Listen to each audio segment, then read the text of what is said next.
It's Thursday. Hi everyone. Sorry about how much my chair squeaks. It's nice to be here, and hello. Good time zone. And what is up, gamers? Hi everyone. Sorry about that. I'm not going to shout for the whole stream. I'm going to try and keep it, moderate as we do. Anyways, hi everybody. Welcome in. Hope you're having a beautiful Thursday. I'm certainly having a day. It's a day that exists.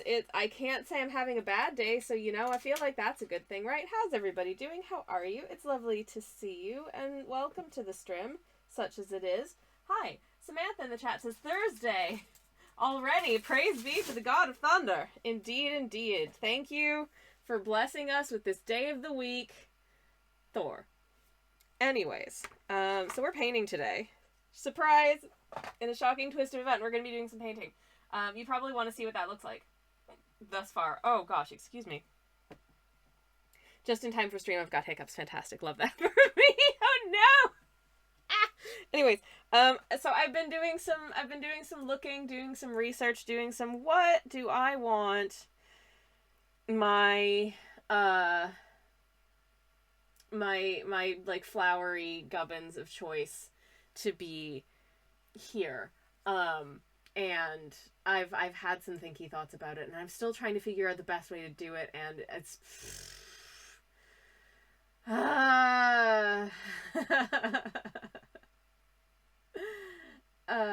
doing things that probably might lend themselves better to different media, but you know what? It's tough biscuits, because I was gonna buy myself some gouache paints, and then I saw that there was a sale on watercolors, and so you know what I did? I bought more watercolor paints, because there was this one color that I really wanted.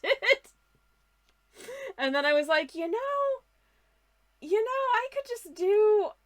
could do some more interesting things with water, because I love watercolors. Obviously, we're using this Gansai set, which is a lovely Japanese watercolor style, and I think it lends itself well to this kind of thing. But yeah.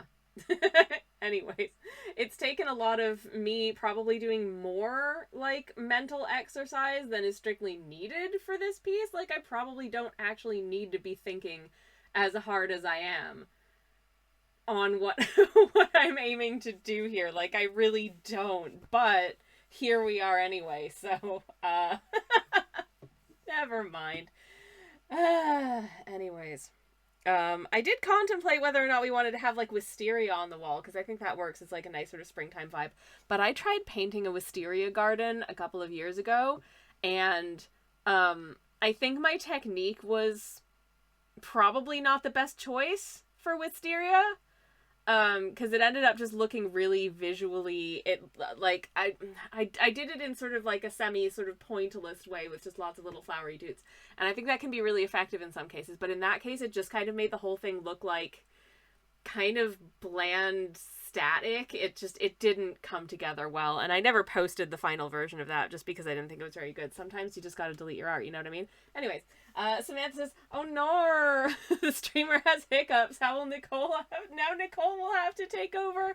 Oh, I would very much appreciate our beloved TTS Wombat if she wanted to just narrate what I'm doing the whole stream. I'm sure she would have some very interesting things to say about it all. If it were up to her to commentate, I shudder to think how roasted I would be by the end of it. I don't know. I honestly don't know. That's up to TTS Nicole how she wishes to comment on my artwork. Anyways, but yeah, how's everyone doing? How have your weeks been? I hope your weeks have been good. My week has been fine. I've just been really tired. I think it's the amount of sunlight, which is frankly we're getting to that time of year where the sun is just too abundant for my eyes and my body. I think my circadian rhythm starts to get confused when it's when there's still, my body expects it to be getting dark right about now, and now, no, it's super bright. just wait until we get to the time of year where, like, the sun doesn't go down until, like, 10 p.m. And, you know, my body's just like, it's still daytime. I'm not ready to wind down. La, la, la. And, I can't get to sleep until 2 in the morning. That's so much fun. I underestimated our proximity to the North Pole when I decided to move to the United Kingdom. So, yeah. My bad. Anyways, Samantha says the government did steal an hour off of us to make the jump in brightness that much worse. And genuinely, Samantha, it gave me jet lag. Like, especially the week after that happened, I was just kind of... I'm trying to think of a non-swear-wordy way of saying effed, because I was just effed by it. Hello, Theo. Thank you so much for the lovely strawberry. Nom nom nom nom nom. We're getting very close to the time when strawberries are in season in this part of the world. And I'm so excited. I am so... I don't know if this is just a hello. Like, I am of a certain age. I have reached peak adulthood, but, like, the most exciting things for me are, like, ooh, a fruit or vegetable I like is coming into season, and I'm gonna get to eat them all the time soon. That's, like, my favorite thing. Samantha says, isn't Canada more or less the same, far from the North Pole as the UK? Not South Canada. So for, illustrative purposes, let me just pop open my sketchbook so I can show you. Let me draw under this butt, let me draw a very rudimentary diagram of the nation of Canada. So here's Canada.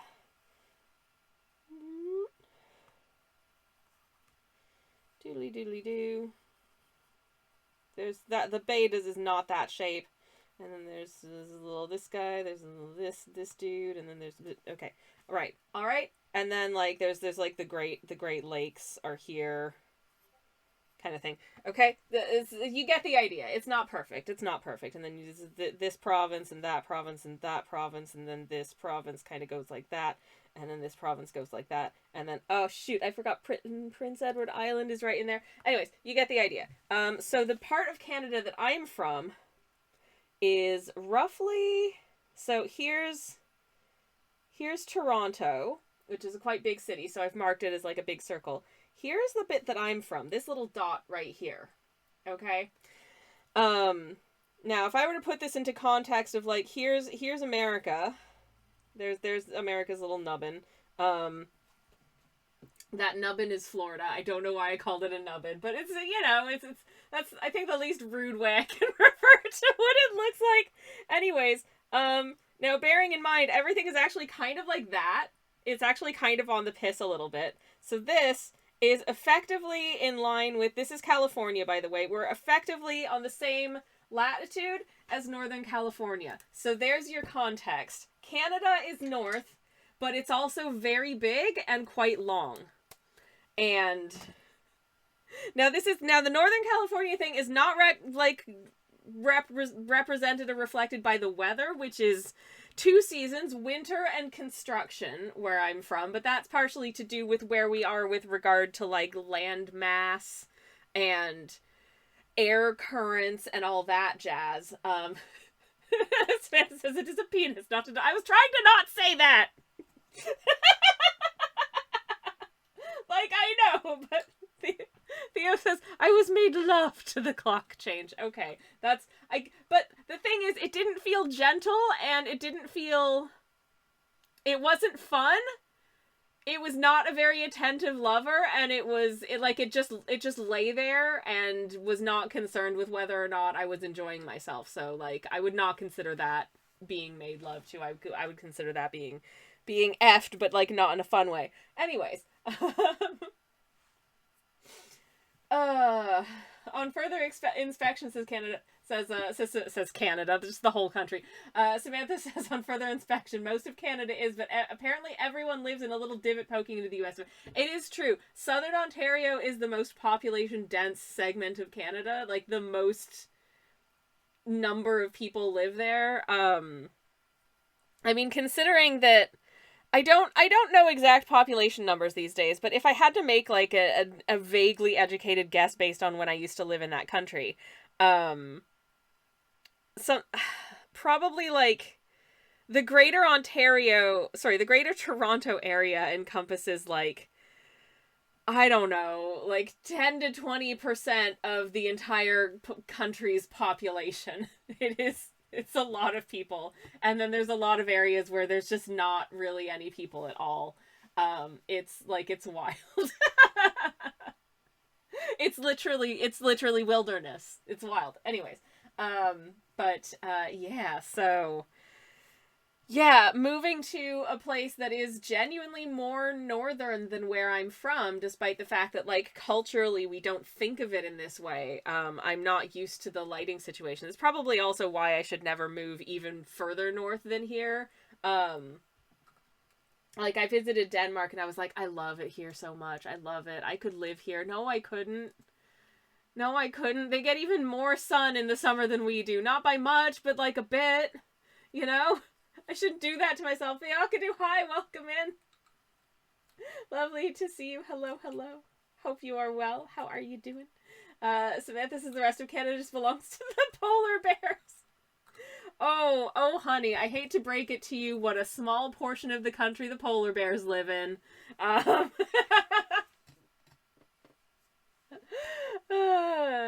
mean, probably thankfully. We do have several species of bear, actually, but none of them were, Is that a bandage? I see two bandages. I think also because of the weather has shifted in the last couple of weeks. It's gone from like the air feels like.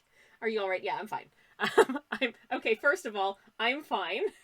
These are not major cuts. Just, but for background, the weather has shifted. You know how like the air feels different when it goes from being like it's winter, but it's getting a little bit warmer to like it's full blown springtime. Like the something about the air pressure, the air texture, the air, not just temperature, but there's like other gubbins going on that makes the atmosphere that you're duding around in feel different. And I always find that it kind of feels like a switch being flipped. Like one day I don't feel a smooth transition. I just feel one day it feels like this, the next day it feels like that. I'm like, oh, spring has sprung because that's how the air feels today. And anytime one of these season changes happen, like, you know, in a couple more months, we're going to get, okay, now it's summertime. I'm just going to sit in as few clothes as possible in front of a fan for the next 3 to 4 months. Like, please don't bother me.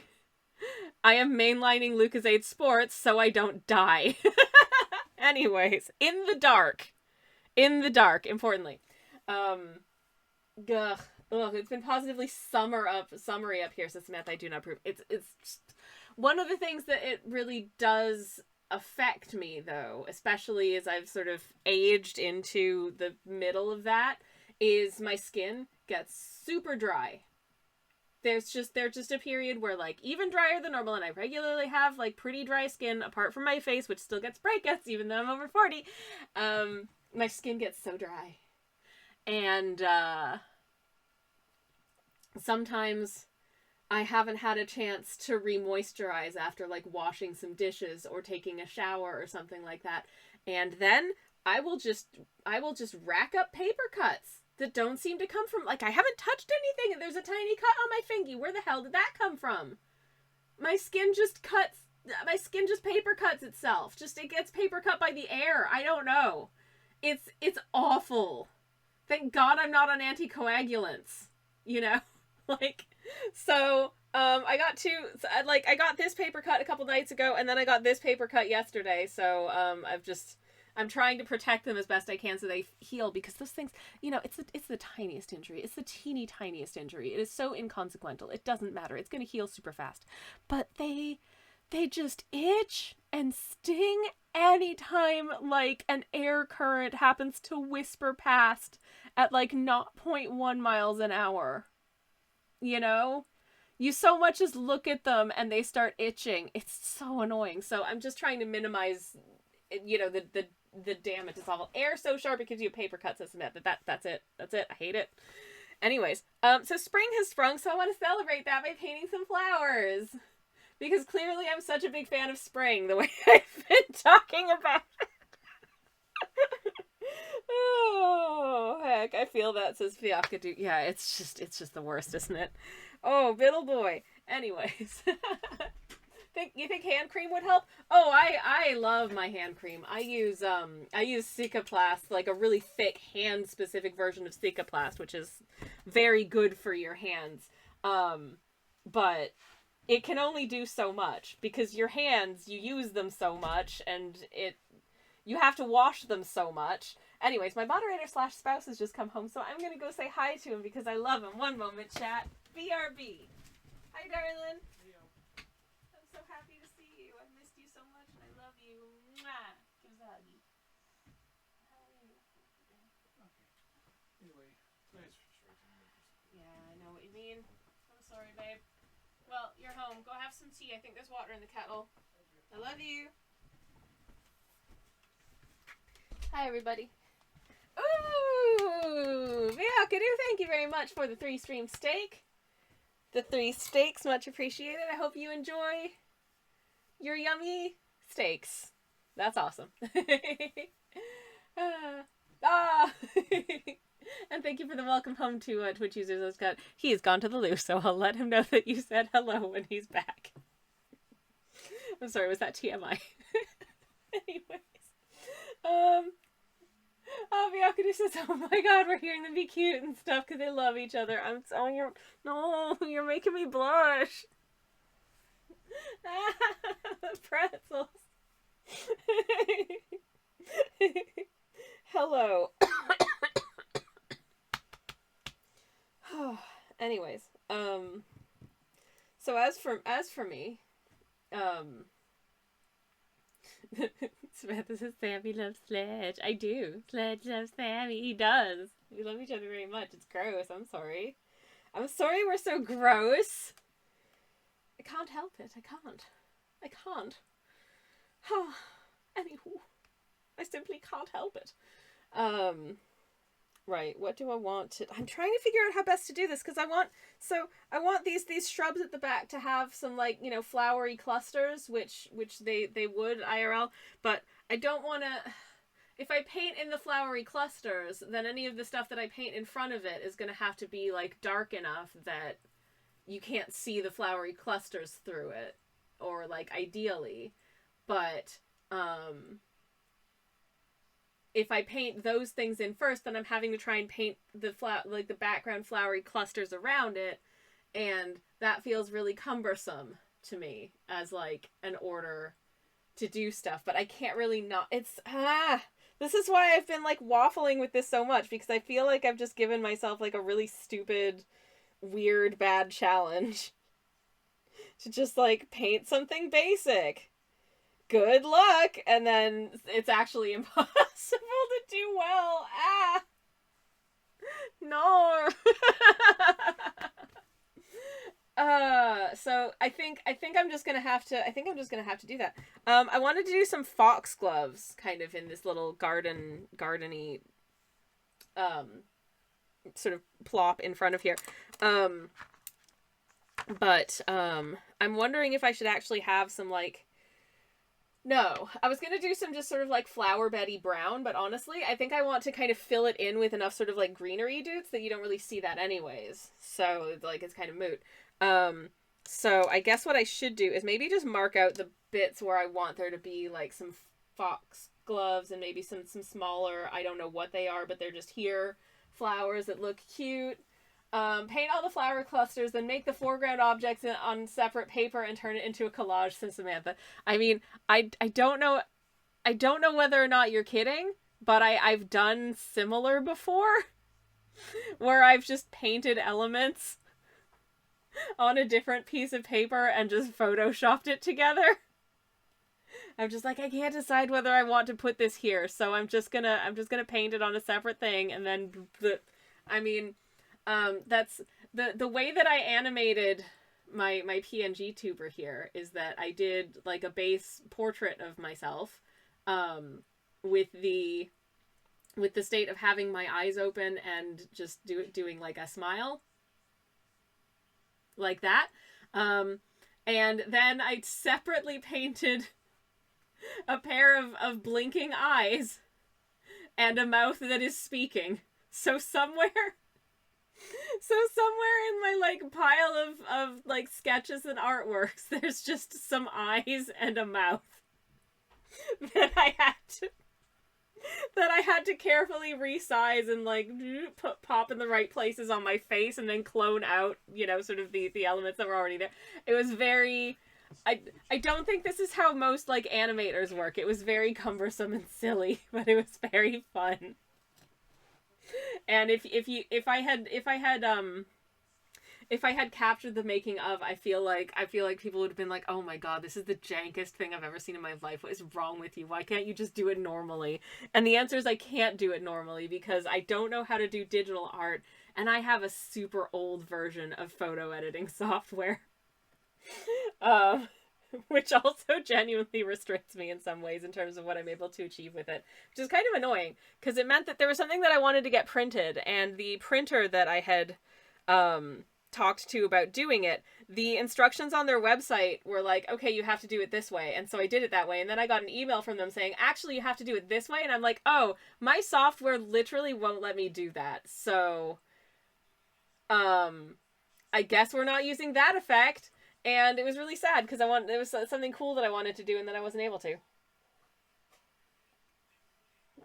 I think they still charged me for the cool effect though as well, which is just the icing on the cake considering how much money I don't make from art and stuff. By the way, I have a shop. Just apropos of nothing, I have a shop. I've got a shop.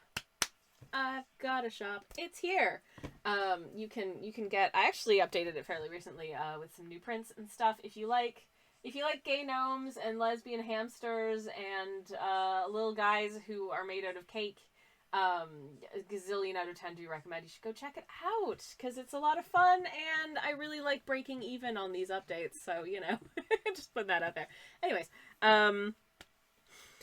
also have a video in the pipeline. I am working on the edit of it right now. It takes me super long to do these because I have all kinds of other work that I have to do. I wish I had more time to work on videos because it brings me so much joy to make videos. And I have so many ideas for more videos that I want to do. But unfortunately, all of my ideas are very research intensive and time consuming. I should really come up with ideas for content that I can just, you know, sit down, record in like a single take riffing on something and just do like no edits to it. Ta-da, here you go. But then again, I don't think that would be very good and I don't think people would enjoy it very much. So I'm going to not do that. Anyways, Samantha says, I mean, who doesn't like lesbian hamsters?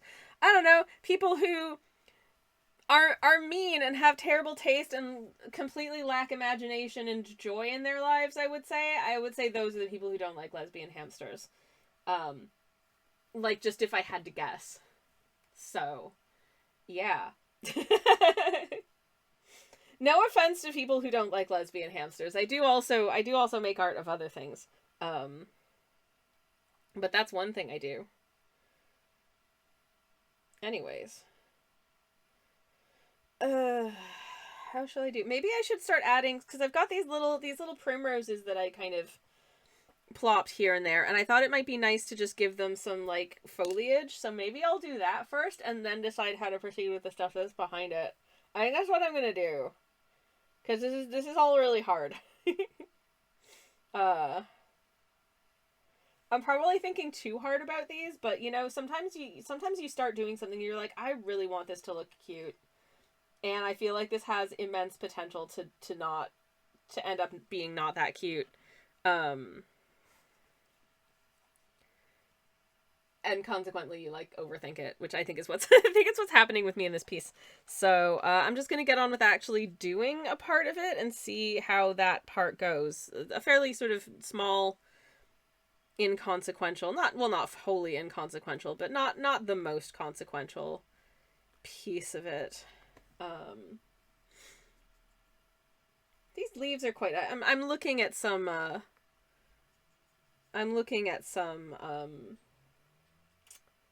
Some primrose plants, for reference. And the leaves are quite a nice sort of deep, rich color. So let me see if I can attempt to approximate that. So I've picked up a lot of this very like straight ahead green. And what if I just enrich it slightly with something nice and deepening? I've just added a little bit of indigo to it actually, because I don't want to add like I could like darken it down by adding like red to it, but I don't want to end up making it too like brownish, I guess. And I worry that that would make it a little too brownish. So this might be a slightly weird green. I don't know, but I'm gonna give it a go. No, what are these leaves shaped like roughly? Okay, so they're kind of oblong. They kind of remind me of some kind of kale. I don't know. I'm gonna get just kind of a core in between these, and then start adding in some leaves.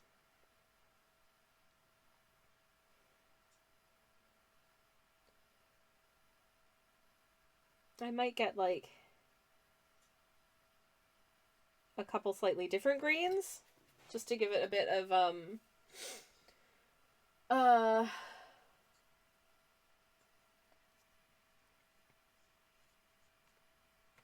just to give it a bit of extra like depth and dimension as well. I'll start with this. Just trying to fill things out a little bit so it doesn't feel quite so, incomplete. We're completing this piece. Samantha says, being reminded that Kofi does not understand that not every address needs a separate state/province. County, yep. You can tell when a place is based in North America where they're just like, okay, what's your state/province? And it's like, my country is too tiny to have those, I mean, we do have counties here, but you're right. Sometimes the county is just like the city you live in. Like, what if you live in Bristol? Bristol is just Bristol, I'm pretty sure. Because it's the same thing. Yeah, exactly. Also, just the only real bit you need for an address for Kofi is a street address and the postcode. Yeah, every once in a while I come upon that where it's like, to be perfectly honest, if you enter my address as like street number, street name, Oxford, it will come to me just fine. It regularly wants to fill in like the neighborhood that I'm in, and I'm like, you don't need that.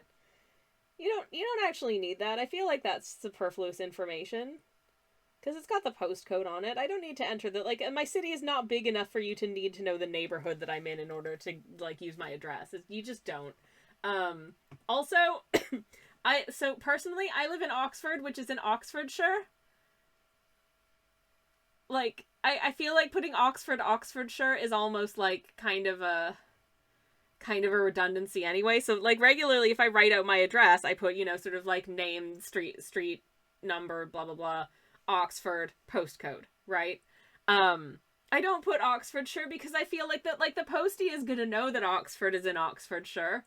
Where else would it be? Bedfordshire? No, Bedford's in Bedfordshire. What's wrong with you? Anyways, it's like they're fine. They're fine. Like it's fine. It's fine. Samantha says in Ireland you only actually need the postcode. Adding the street address is just courtesy for just the postcode? Wow. Samantha says this is why we invented Oxen as an abbreviation. Is it really? I never knew what that was for. I've seen that used in addresses and I'm like, what is this?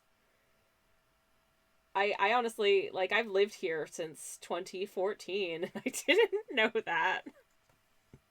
I just would periodically see it and be like, okay, like why though? What is that? What's that? What's all this then? I don't. Okay, sure. Anyways, I don't know if this is making it better. I don't. I will try and add some like grassy details as well. I guess. I feel like the perspective in this piece is gonna end up looking real screwy in some ways. But there isn't really a whole world of anything I can do about it. It's just going to be what it is, I think.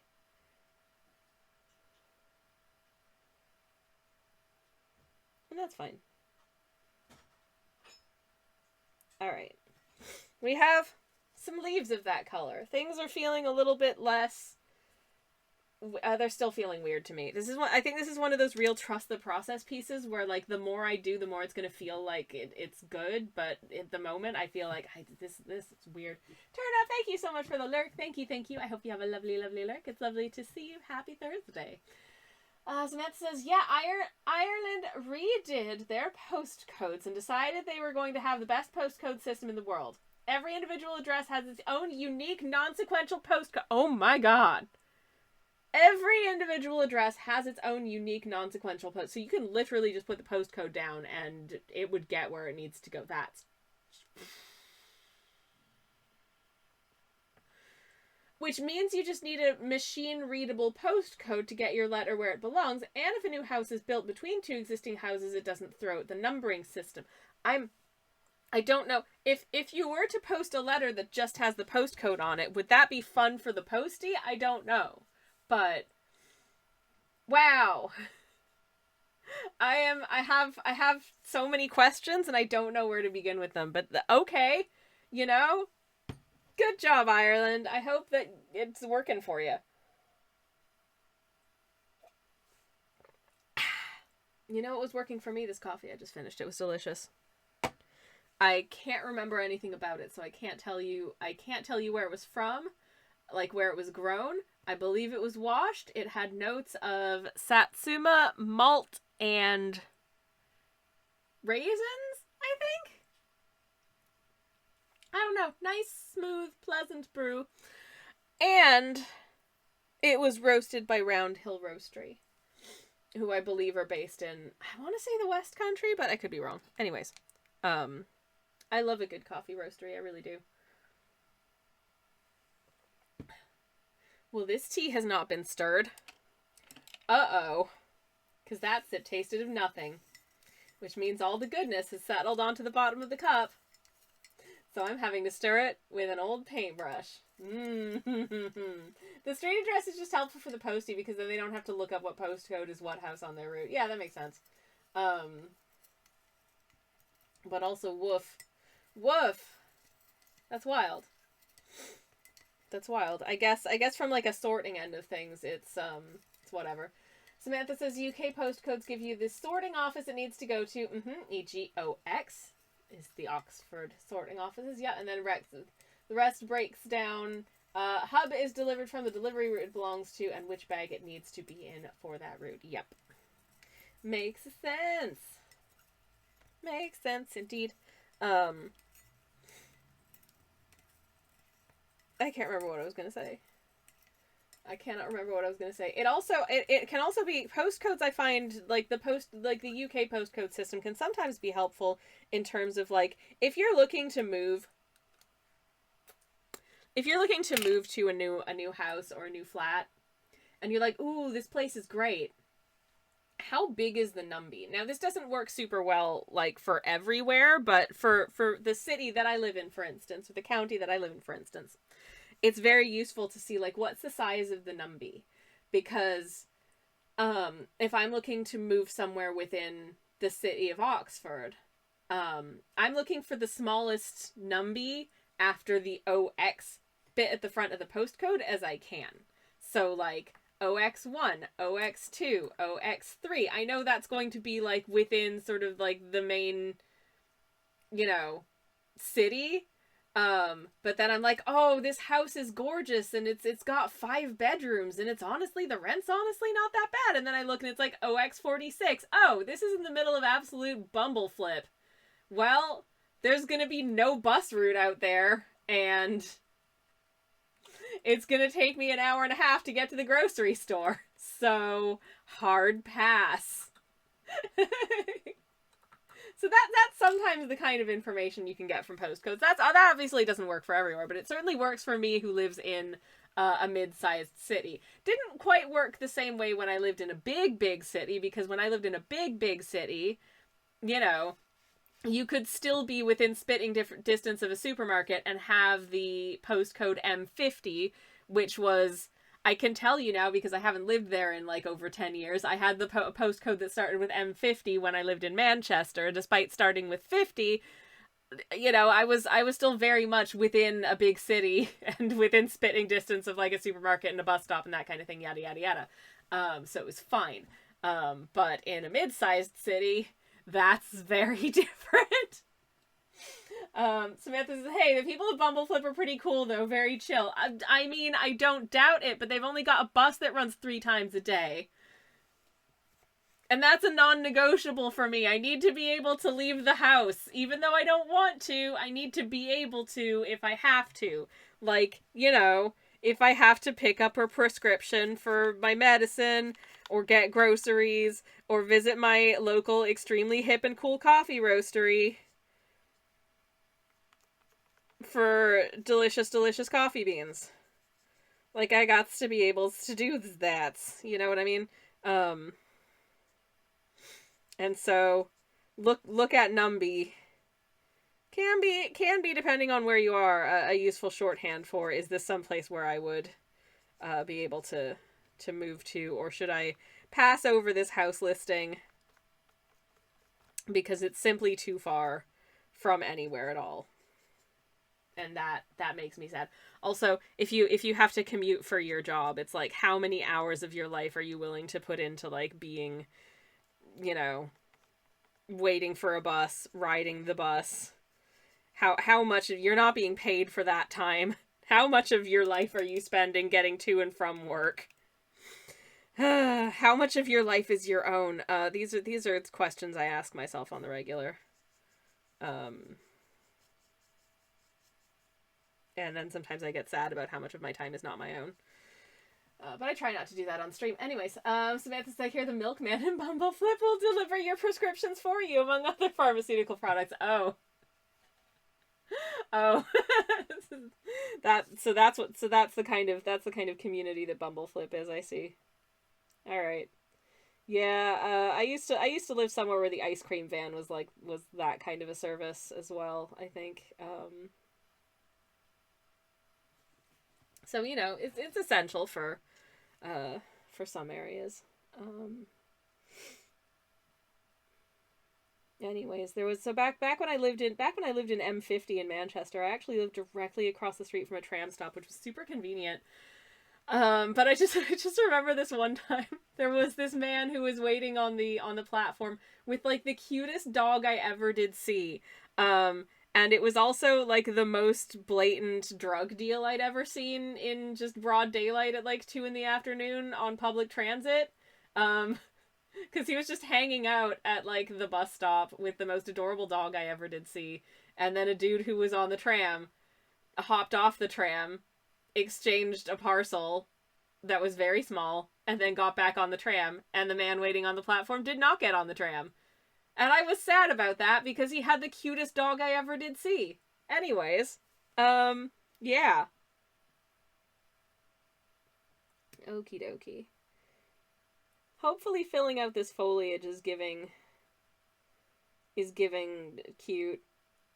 Hopefully filling out this foliage is giving cute. Hopefully it's giving primrose.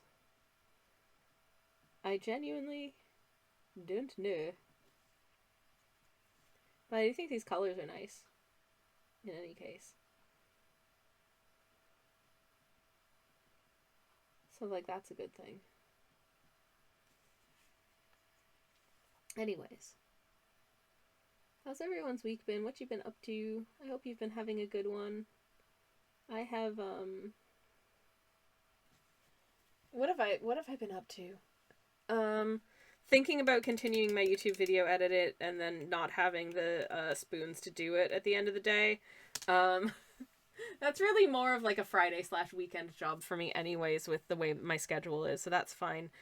Doing a tiny bit of... Oh, I finished sewing a seam on the 18th century shirt that I'm working on right now, which doesn't sound like a big deal, but I'm doing the whole thing by hand, so like it's an undertaking. I do not have the focus to do like a ton of it all at once generally. Especially as most of the time I have to do it right now is in the evenings when it's dark and I can't see what I'm working on in the dark. So, you know. But also I don't like having the big lights on because they hurt my eyes. Anyways. I'm so picky. Samantha says cute doggos are essential for drug deals. The pigs get distracted and don't see the drugs. I mean, what? Like, why would you care about seeing anything other than the cute doggies? Why? Like, why would you? I get it.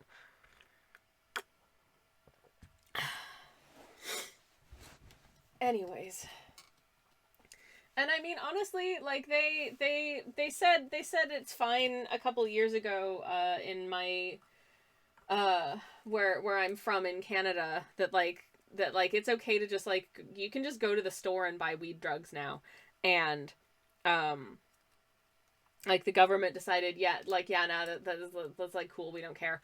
And really the only thing that changed in terms of like the country was, or the province, I guess, because I think it's a provincial law, but don't quote me on that because I don't know, because I don't partake in such things, and I also don't live there anymore. But anyways, the only difference that I've noted in them doing that is effectively that like the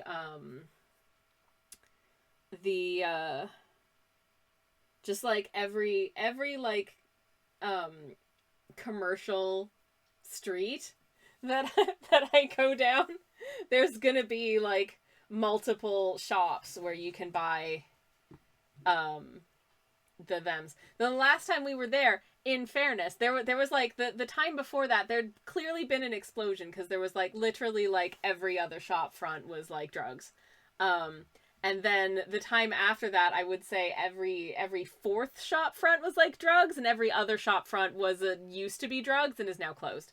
So, I think it proliferated a really like too much, and then a lot of people realized, oh, there isn't actually that much of a market for it. Like there don't need to be this many shops. Oh no. What percentage of it is of small businesses that fail within the first like year? It's a reasonably sadly large number, but I think I might have witnessed that in Canada with like weed drug shops. Anyways, yeah,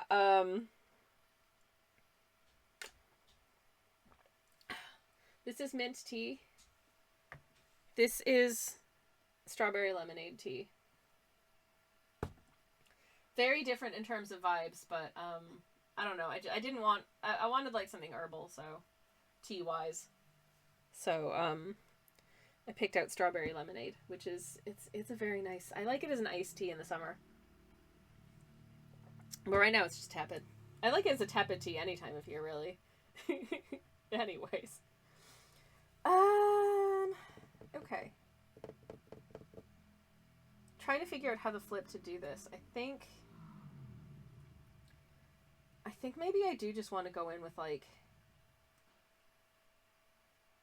the foxgloves and then put some interesting greenery under them. Maybe that's what I'm going to do, and then I will pop the sort of the little blobbits of heliotrope in the back and do some little like leafy details around them. Or do I want to do some more detail in terms of just like the grass where the primroses are? Maybe, you know, actually, yeah. I'm gonna I'm sorry I keep changing my mind like halfway through my sentences. I'm gonna add just maybe some like or do I want to just leave adding grass texture for like the end? Depending on how I feel about sort of the rest of the piece. Question mark? Maybe? I don't know why I'm being so indecisive with this piece. I just need to start doing it. I just need to start doing it. Like it's fine. It's fine. It's fine. It's fine.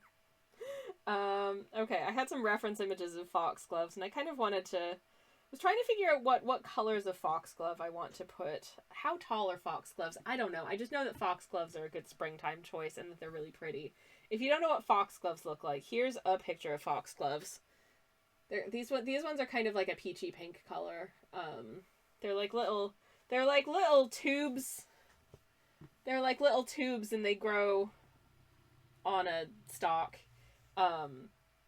Very sort of like a column of little flowery tubes. They're very pretty, I think.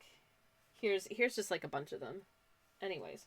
So yeah, maybe I could do like sort of a peachy foxglove, but they do come in loads and loads of different colors, so like I'm not tied to that, you know? Like they've got purple ones and pink ones and kind of yellowy ones. I mean, okay, so I'm gonna have purple flowers at the shrubs at the back. I had decided that, so maybe, and then these are sort of like a deep red. I feel like the pale peach is going to be hard to achieve because I'm painting on top of potentially sort of something that's already been painted green. So maybe you want something that's got a little bit more boldness to it. So maybe if I just use like that, like this color, that could work. I think that could work. I'll do that. I'll do just this. This color is actually called the name of this color translates to peony, but we're not doing peonies today because peonies are a whole other kettle of paint. And I hadn't decided to paint peonies. I love peonies. I think they're really beautiful. But anytime I think about peonies, I think of that one clip from that movie from like the late 60s. And I don't want to try and repeat it here because it's so funny.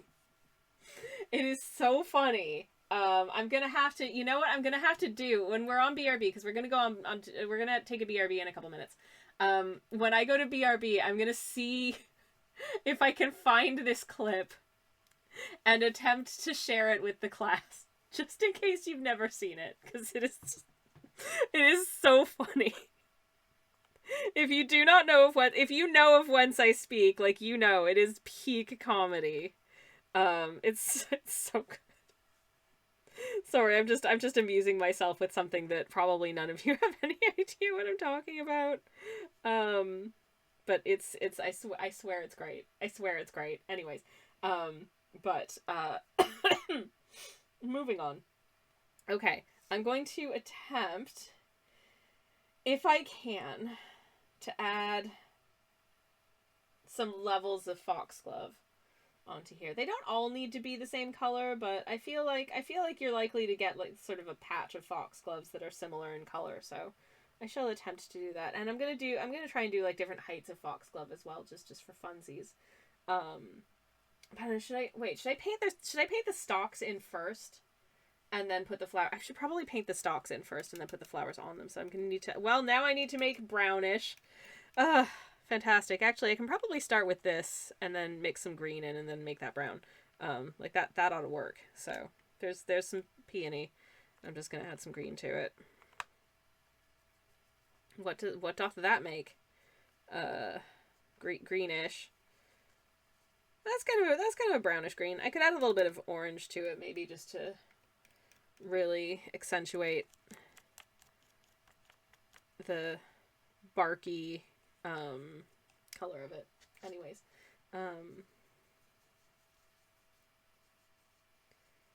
yeah, that'll do. If it's kind of like a muted greenish, I feel like that works. This is literally just like barely beyond background element that I'm adding in, so I know where the flowers need to go. Like that's it. That's all this is for. Okay. And then I need to look real closely at what foxgloves actually look like. Yay! Fun stuff. Okay, I'm gonna pop one a little bit sort of closer to the front, like here. And then another one back here. And here. And they're differing heights, obviously, because they come from nature, and different flowers are taller than other flowers, and that's okay. That's totally normal. They come in all shapes and sizes. Well, not all shapes and not all sizes. You'd be unlikely to find a fully grown foxglove plant that's like 1 micron tall, you know what I mean? But anyways, why am I like this? I don't know. Okay. It's fine. It's fine. It's fine. Don't worry about it. This one kind of next to that one. You can have sort of a little gap, but maybe there's just sort of like a little trio of foxglovies over here, because I don't want to fill it in with so many stalks of flowers that we don't see the shrubs in the background, because that kind of defeats defeats the purpose of the whole thing, right? But maybe we can have like a couple over here as well. Just for fun. And then I'll probably just have some like ground greenery sort of in the front of indeterminate variety at this point. I don't know. It doesn't really matter. Are any botanists going to be like fact checking this piece? I sure hope not, because you're going to be disappointed if you do. Please don't do that. Please don't ever do that with my art. That's a terrible idea. No. Anyways, don't you do it. But yeah, maybe we can just about see like a bit of one behind little Bertie here, and maybe like another one just there. And maybe there's one. Actually, maybe if I just pop one like here. It is kind of disappearing behind their arms. Okay, I feel like that's enough. That's probably enough. Fact check, Sammy's art is adorably charming. Oh, Samantha, that's too nice. I don't know how to react to niceness like that. That's very kind. Thank you. I am, believe it or not, I'm trying my best. I aim to be adequate. So, you know, if I can achieve adequacy, I will feel good about myself. I think that's enough. Like, it looks really sparse right now, but obviously they're going to be covered in little blossoms, so hopefully it will look less like a bunch of sticks when it's done. I don't know why the piece is vexing me so. Like, it's not that difficult. I'm just overthinking it for some reason. Maybe next time I'll just paint I'll just do like a single character with like no background. I'll go back to my roots of just painting like a person backgroundless against a white void, just to make things super easy for myself. That feels like a nice unchallenge. But you know, it's nice to variety, and I like adding detail to works. It brings me a lot of joy. Did I just take 2 sips of both of my teas in rapid succession? Yes. And this is your invitation to do some self-care, because we're about to go BRB. So if you need to stretch, hydrate, take your meds, do any of that stuff, now's a great time to do it, because I'm not going to be here for the next couple of minutes, and I don't want you to have to see the ads if you're not subbed. You know, hopefully you get to see the BRB music, but I don't know. Depends on what Twitch decides to do. But here's the BRB screen in the meantime. I will be back very shortly. You ain't gonna miss anything, and I'll see you very soon. Goodbye, everybody. BRB. Okay, we're back. Hi, everybody. Welcome back. Hello. I think I found the clip that I'm thinking of. It's so silly, but hopefully this works. Hopefully this will work. I don't know. The whole movie is on YouTube, so I don't think I'll get in trouble for sharing this clip on stream. But it's great. This is my Instagram. This is not that. I still post to Instagram, believe it or not. It doesn't super feel worth it, because wow, like no one sees my Instagram posts apparently. They just die. I've seen the stats. No one is seeing these posts. I don't know what I've done to anger the algorithm, but it hates me. But never mind. That's not what we're here for. We are here for this clip. And I really hope... Is it going to run an ad? Oh, it's running an ad. Ew, it's running an ad for Adobe? Boo! Boo earns. Skip. Alright, hopefully this clip works. Hopefully you can hear this clip. Which is the best clip. You dirty bitch! Look what you've done to my peonies! You can take your lovely peonies, and besides, you silly queen, they're not even peonies. They're marigolds. Sorry. Good God, I think she's right. They are marigolds. I may not know my flowers, but I know a bitch when I see one. Oh. Sorry, that's my favorite thing ever to exist in the history of cinema. So yeah, there you have it. I hope you enjoyed it. But yeah. Anyways. Comedy gold. And the fact that I hyped it up so much probably ruined it. So apologies for that, I guess. I don't know. Anyways, welcome back, everybody. It's good to be back. I'm gonna try and paint not peonies or marigolds, but foxgloves. And I googled it, so I know that's what they are. And honestly, I relate hard to that guy because, I don't know, like, I love flowers, but they're by no means, like, you know, my area of specialist knowledge. I do not do gardening. And I am... I am not good at it, so, you know, yay. Trying to find some good representative foxglove pictures so I can try and get the flower shape right. And now it's trying to get me to buy seeds. No, I can't buy seeds. I don't have anywhere where I can grow stuff. Leave me alone. Okay. I'm gonna try and paint in some happy little flowers. We'll see how that goes, because I don't know. I've never painted this before. So, even if I feel like I have a reasonably good amount of, you know, experience and knowledge in doing watercolor painting, it's always a slightly different experience when you paint the painting that you're painting for the very first time. Does that make sense? I hope that makes sense. Anyways, so I realized that I've made all of these like very straight up and down, and sometimes they do have a little bit of a curve to them, so that maybe that was a goof. Maybe that was a goof, but whatever. Just gonna start adding just little up at the top there a little bit more. Just kind of little doots. Little doots up here, and then they kind of, the shape becomes more pronounced as we continue down the column. They get a little bit bigger. Take up a little bit more space.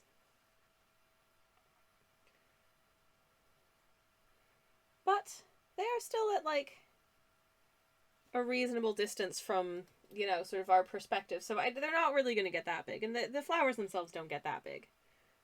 So we're kind of coming out to like here. And this is about the level of detail that we're going to be able to see, I think. Like so. And that's enough. I was thinking that like, oh geez, we're gonna have a lot more. There's a lot of detail in these flowers that I'm gonna have to add. And actually no. Actually not really. Because they're so far away that they are kind of effectively just little... They are just little dudes. And it's okay if they're quite small from that distance. So...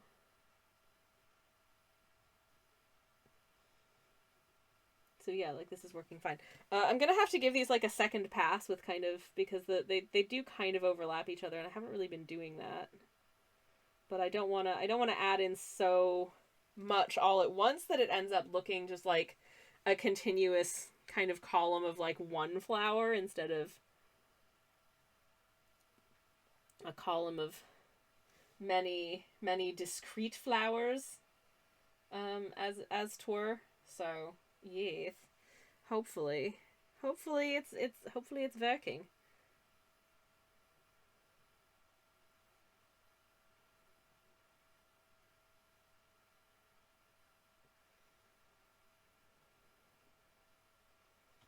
I'm gonna try and give them, you know, sort of their own unique personalities, so they don't all look quite exactly the same. My funky little tubular blossoms. And if it doesn't look exactly like a foxglove, if it looks vaguely foxglove adjacent, like that's fine. This isn't, I'm not doing like scientific botanical illustration here. I'm doing painting some flowers into a little fantasy garden for some, you know, like soft boyfriends to read each other love poetry in. And that's, I think that's really cool of me, actually. Anyways, happy Autism Awareness Month. Aware of autism. Anyways, you know, that creeping realization when as you age into your your neurodivergent adulthood that you're like, what? How many of my blorbos down the years have been like very heavily autism coded? Oh, what's that? Most of them? Whoops. Couldn't have seen that coming. Samantha says, I am aware of my autism. Aware of autism. Yay. Yeah, I mean, same. Oh, what? Okay. We have, sorry, that was a weird word. We have 2 foxgloves down, and 3, 6, 7, 8, 9, 10, 11, 12, 13 foxgloves to go. So not a tiny number, but not none. Who's that Pokemon? It's Girafarig.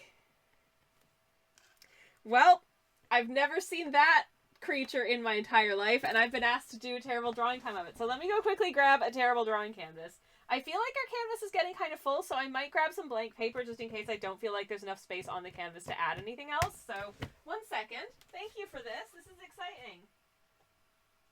Yay. Did I put... No. Okay.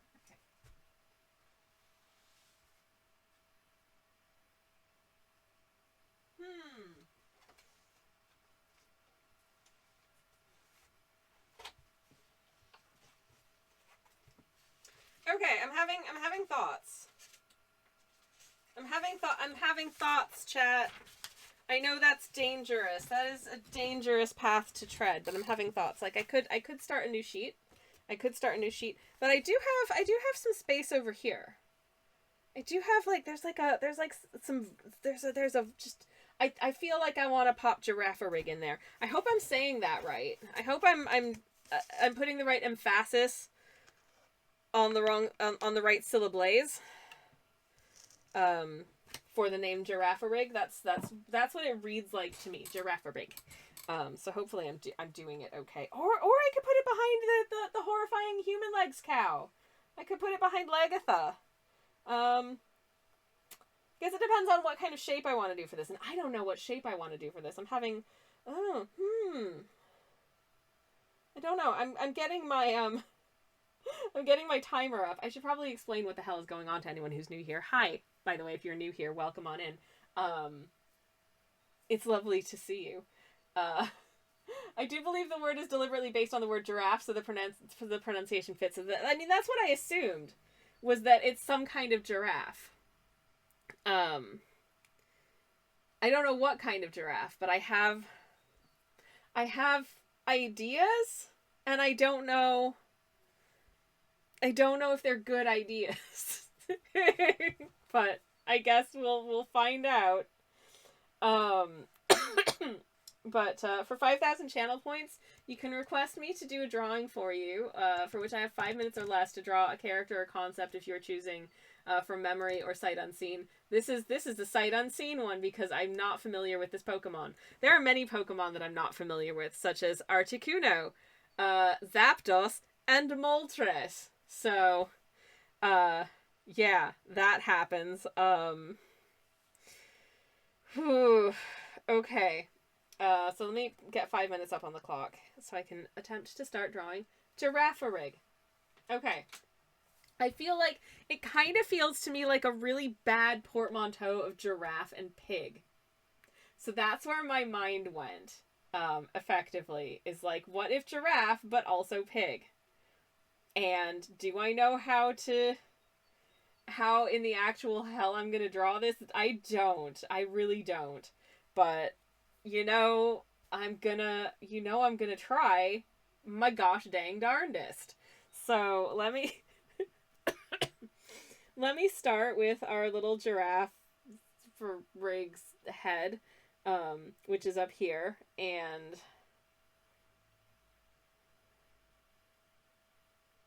I'm gonna cheat this out slightly so you can see like the sort of the snubby little pig nose with the little doots on the end, which is so stinking cute, and its little mouth, which is like so, and it's got really cute big eyes.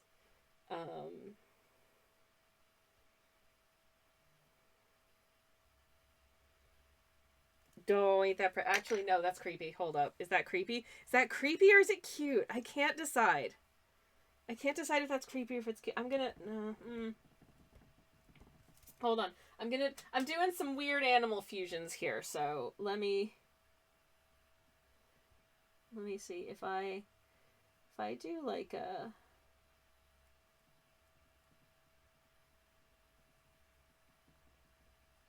I feel like do giraffes have like cute eyelashes? I feel like they maybe do. So I've tried to capture that here. But then we've got sort of little piggish kind of ears as well. And then just a very long neck. Just like a disturbingly long neck. Oh, and also the little doots for flavor. Giraffes have all the eyelashes. That's what I thought. I've only met a giraffe like a couple times in my life, but they were really adorable. So yeah, that's kind of what I'm going for here.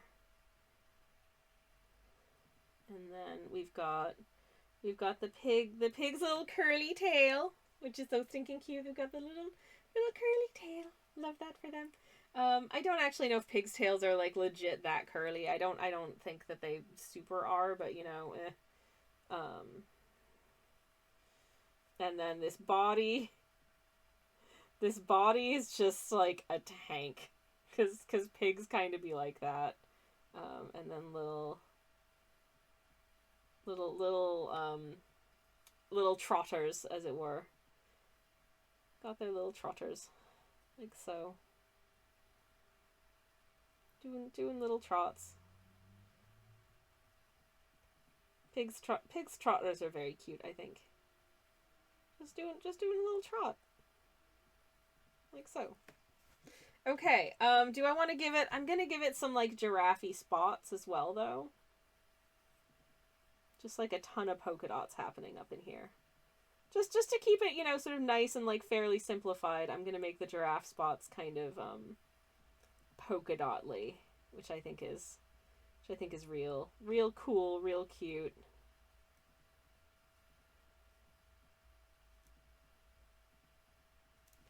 Thus, okay. I don't know how much time I've got left, but I feel bad about Giraffe-a-Rig, but I also feel kind of good about them. I hope... I have no idea if this is anything like the... I'm gonna guess that this is not what Giraffe-a-Rig looks like. But I could be proven wrong. I don't know. I've got 40 seconds left to do additional things, so I think what I might do is just kind of I want to fix the chin situation so that it's more like the snout is kind of coming out, because the snout kind of just comes out like more like that. And then we've still got a little bit of a smile. Just a little bit more of a snouty situation on Giraffe-a-Rig here. And I've got 12 seconds, so I don't know. I'm gonna shade in the... Do I have time to shade in the... I should have shaded in the spots. Ah, damn it. Oh no. Hello, Tals, welcome in. Ah, shoot. Heck. No. Shut up, timer. I gotta finish. I gotta finish the spots. You don't understand. It's really important that I finish the spots. Okay. Alright. This is Giraffe-a-Rig. Half giraffe, half pig. Should it exist?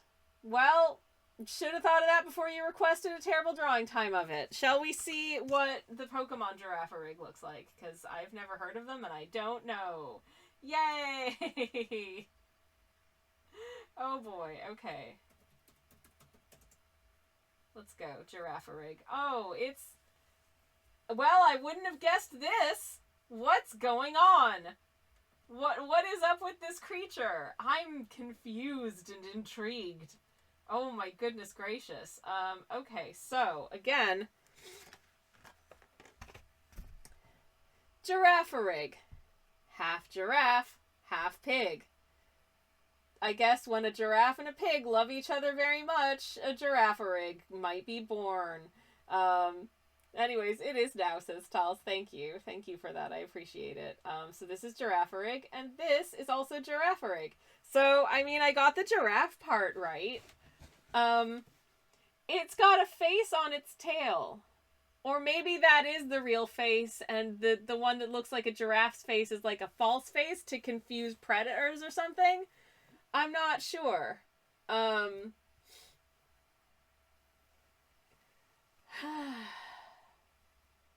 think the important detail to get from name to actual Pokemon Giraffarigs is intentionally a palindrome. Oh, because it's reversible. It's like there's like two of them. I'm confused, but you know, like I understand that the name is a palindrome. I was trying to, but on the other hand, half giraffe, half pig. I would not have gotten that it's a palindrome and therefore it exists back to front or something. From the name, like I never would have figured out that that's what it looked like in my entire, like I could have spent years on it and not figured that out. I am 100% sure. I would have given up and just like curled up into a ball and wept before I arrived at that. I would not have stumbled upon that design, shall we say. And that's okay. I had fun doing it, and I hope you're happy. I'm going to take a sip of my beverage. This one is strawberry lemonade tea. Tastes fruity. I'm so looking forward to strawberries coming into season here. It's the best part of the year. Or at least it's one of the best parts of the year. And it makes me really happy to get to have strawberries. So, yeah, looking forward to that. It is very cute sidekick. It is very cute. I think it's very cute. It's always disappointingly underwhelming, so never made it into any of my teams. Aww. I have to say, my Pokemon teams in the one Pokemon game that I played very much ran on vibes and not at all running on, like, which are the most optimized characters to have. I just leveled up my Oshawott to, like, level 1,000,000, so, like, he's super strong, and everybody else is there, because I think they're cute. I had a Staraptor named Lady Gay. And, I loved her I love them all very much. My Oshawott was, of course, named Oshawa, because Oshawa is the town I was born in Ontario, Canada. And now you know things about me. Yay. Out-of-season strawberries are also disappointingly underwhelming in my experience, says Tals. It's true. I do not buy strawberries out of season at all. There's basically, most of the year I am not eating strawberries, and then there's a period of like 5 months where I buy a punnet of strawberries with every single shopping trip because I am taking well advantage of the fact that they're being grown in the UK. Like, oh, what do you mean it's too early in the season and it costs like £3 a punnet and the punnet is like 100 grams? Well, I am stretching that 100 grams of strawberries into an experience as best as I can. Because I just, gosh dang, ding dong, love them very much. I think they're super delicious and very special. I think these foxgloves are looking a little bit abstract, but I think that's okay. I think that's fine. Again, I don't want to put too much detail into the background of this and then have it end up looking like kind of nasty because I put too much detail into it, and that ends up making it look weird. Because sometimes I find when you add too much detail, depending on sort of like the levels of contrast and how small the things are and like is there line weight or not, it can end up just kind of looking like staticky and not very pleasant, even though I'm like, wow, I put a ton of work into that and it ends up looking worse than it would have done if I'd made it a little bit more simplified, I guess. Like, this isn't a photo. This doesn't need to behave like a photo. And that's fine. So sometimes I need to remind myself of this when I'm painting, is that sometimes an economy of details is a good thing. You know what I mean? But yeah, I try and eat as seasonally as I can. Obviously there are some things where like They will never be in season where I live because they just don't grow them here. There are some things that I assumed would be grown here in the UK that apparently just never are, like peaches. Like I don't ever see British peaches. I don't think there are any like meaningful peach orchards here. And I don't really know why, because peaches are awesome. Do they just need slightly more sun than we get? Question mark. I don't know. But it does make me a little bit sad because I freaking love peaches. And usually the closest I can get are like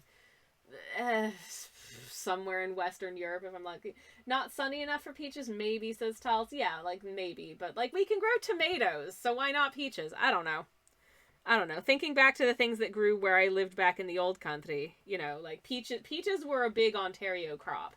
Like you could get beautiful baskets of Ontario peaches in the summertime, and it was so good. And nectarines, obviously, also because they are neighbors and like very close siblings. Just things I miss a lot. Locally grown peaches, honestly. And I will still buy peaches sometimes in the summer when they're coming from like, reasonably European neighbors. I try not to buy too many things that are grown super far away from us, just because I'm aware of the fact that they had to be like, sort of trucked or boated or whatever here at great distance. They may not be like the freshest, consequently. They might not have been picked when they were super good, yada yada yada. But yeah, Ontario summers are a lot more consistently warm and sunny than UK summers. I mean, kind of, Talis, but what I will say is that it gets hot as balls here, and people have collective amnesia about it. And I know this is someone who grew up in Ontario summers.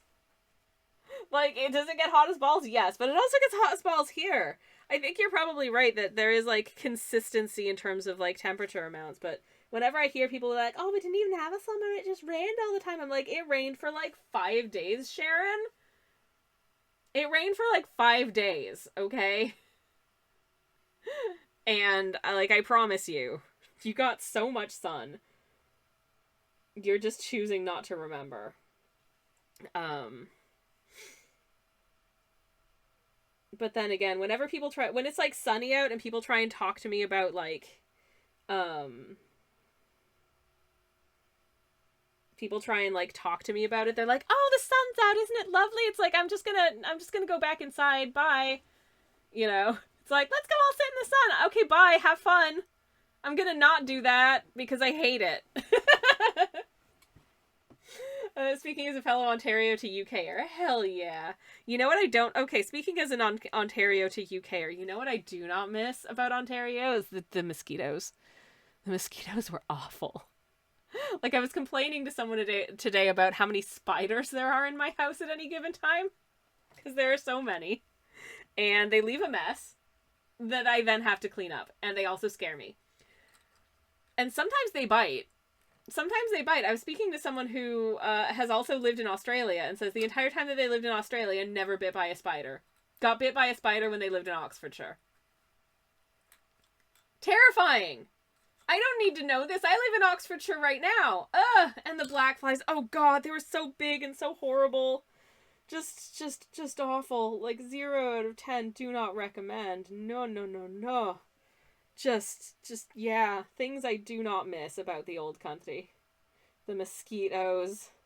The black flies. No. Do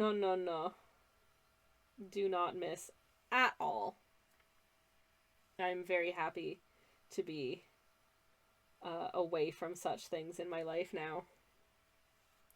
But we do have spiders, and we have windows that let all the bugs in. I know I've ranted about this before, and I'm sorry to rant about this again, but one of the things that really gets my goat about houses here in the UK is that the windows are designed such that you can't install screens on them easily, which means that, like, if you want fresh air, and you do want fresh air, is all the ding dang bugs get in. All of the ding dang bugs get into the house. And I know there's like other ways of them to get in, even if you have screens on the window. Like, I'm aware of this. There used to be bugs in our house back in the old country as well, but not nearly as many. There were never as many, like, cobwebs to clear out. Like, I'm just constant influx of cobwebs in this house. It's awful. It's I hate it. I hate it, and I'm also scared of spiders, which doesn't help. But yeah, I also hate hoovering, so you know, everything's bad. but but yeah, I recognize the importance of bugs as part of the ecosystem, and I actually have no problem with most bugs, like when I'm out in the wild, unless I know it's something that's like actively, like, you know, dangerous for humans to be around. But like,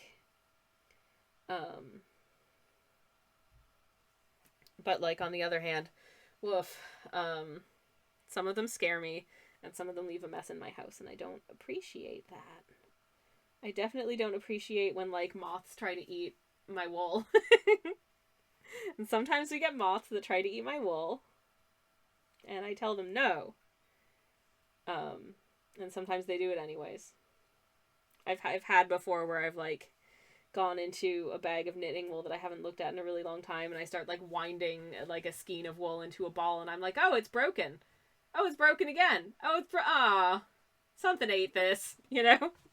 So rude. So rude. I know, my mother, back in the old country, but I mean, that's not, like, a UK specific thing either, because back in the old country, my mother had this absolutely beautiful, this woven, like, scarf shawl thing, that was beautiful. It was vintage, absolutely gorgeous, made out of this incredibly fine, like, diaphanous wool. It was so beautiful. Like, it was such it was a lovely weave, and like I say, the wool that we used was really fine, so it was really lightweight, really cool, really comfy. And yeah, at some point moths got at it in, like, the wardrobe that it was being stored in. And she took it out and found that there was just a whole, like, patch of it that was just, like, disintegrating because they had like, snacked on it. And it's so sad. So sad. So rude. I know there are certain things that supposedly moths don't like, but I don't know how well they work. Like, I read, like, spraying lavender onto things can help, but, you know, that doesn't last forever. And also cedar, supposedly, but I've looked into buying, like, cedar storage chests and something, and believe it or not, cedar storage chests are real flippin' expensive. So, yeah. Fun times. Anyways. Oh, excuse me. Anywho. Okay.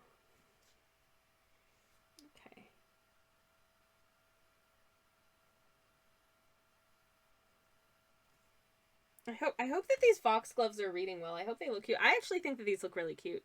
I wasn't sure how they were going to turn out, but I quite like what's happening with them at the moment. So I hope that you do too. Of course, I haven't added their, like, foliage, like, their green foliage yet, but I will.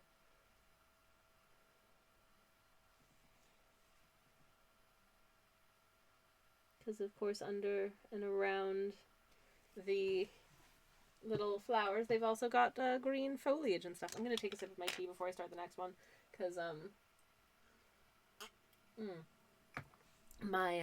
my throat is starting to protest, I think, the amount of things that I'm saying today, so apologies for that. But never mind. Anyways. I know I've been talking about it for, like, months, but I'm really excited for folks to see the video that I've been working on. It's real silly. But it was really fun to do. So hopefully I'll be done with it fairly soon. I want to have it out this month. I'm already sort of scripting and researching. I've been researching for quite a while now, actually the video that will be following on from this one. And editing this one in the meantime, so yes. I look forward to having video related content over on the YouTube channel. If you're not subscribed to the YouTube channel, it's just youtube.com/SammyKelch. Same username as Twitch, because that is just my name. I should really have, like, a command for, like, Just here's my YouTube, and then it pops up. But I don't, because that requires me remembering to like plan these things when I'm not streaming, and I'm not very good at that, as you can probably tell. Oh no. But anyways, I have an exciting dinner planned, incidentally. For those of you who like keeping track of what I cook for dinner on stream nights, it's so basic, but we both just find it really, really nice. There is this brand that does like they sell like lentils and beans and that kind of thing, but they specifically have these like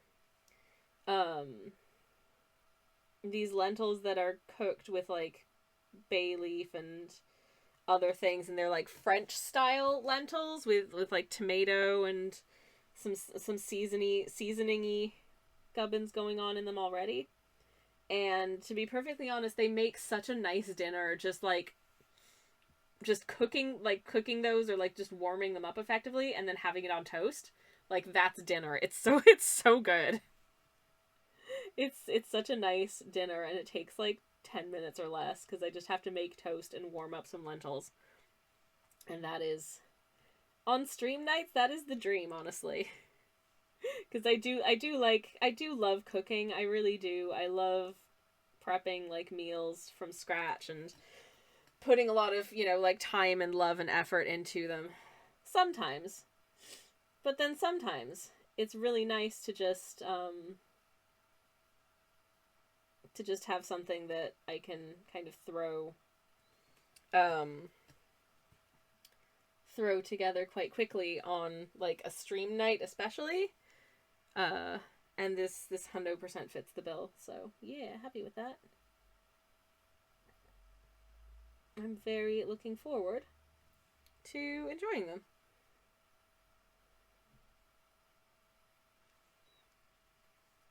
I can't remember the name of the brand, so I cannot endorse it that much. Also, not sponsored.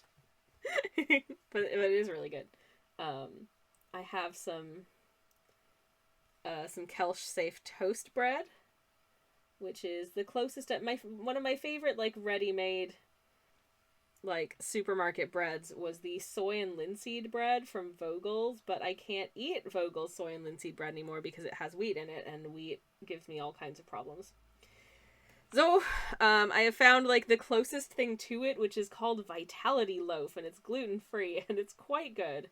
It is genuinely tiny, though. Like, it is a teeny tiny little loaf.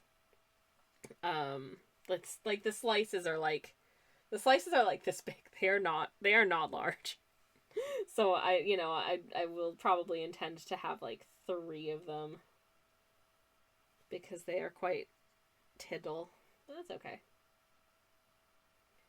It is difficult trying to toast 3 slices of bread in the toaster at once, though, I will say. So that's mildly annoying. Okay.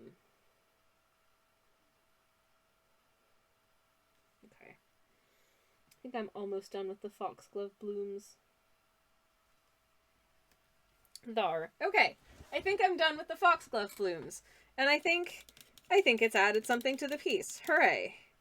Hopefully I haven't fully stuffed up the order that I'm doing this in, because now I'm like, oh, maybe I could have done like the sort of heliotrope clusters behind the foxgloves before painting in the foxgloves. But then I ran the risk of, having more layers under it, and them, like, the foxgloves ending up looking weirdly transparent, which is not good. Easy and tasty is a good combination, says Talis. I wholeheartedly agree. Like, if I had to choose one, I would choose tasty, but ideally I would rather have both. If a food is just easy but not tasty, that's not a good time. But easy and tasty, perfect combination. Ever so harmonious. Just the gosh dang best. Now this is quite, the sort of greenery about the foxglove is quite, it's quite, what's the word I'm looking for? It's quite a nice fresh green, and there's also a lot of it. So,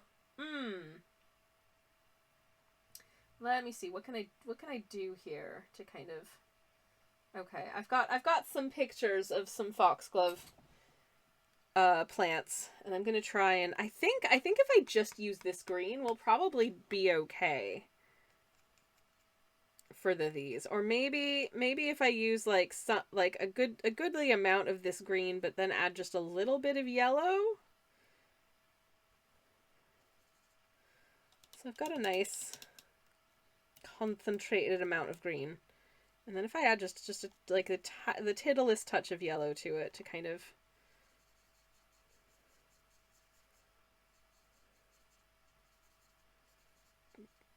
freshen it up a bit. Okay, yeah. Actually, yeah, I think that will look fine. I hope it will look fine. Very much. I hope it will look fine. Okay. So now I need to try and start painting in our leaves, of which there are so many.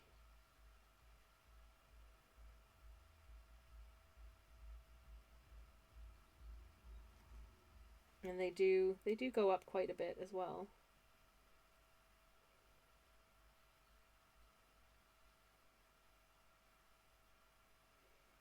There's also little bits of greenery sort of dotted about, sort of next to / near the flowers themselves, especially sort of towards the top where the flowers are kind of smaller and more bud-like. I really feel like I've done this in the wrong order, but whatever. Never mind. Okay.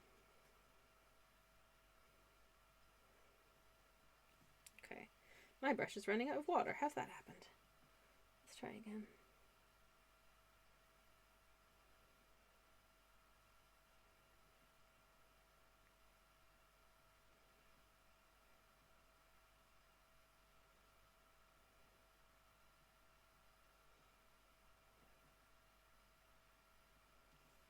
Okay. I'm just trying to kind of fill in space with many leaf, because there ought to be a lot of them.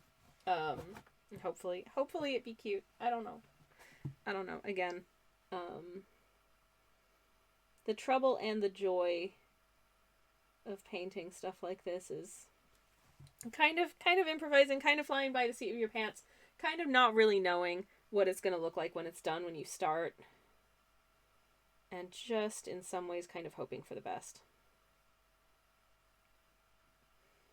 Which is precisely what I'm doing right now.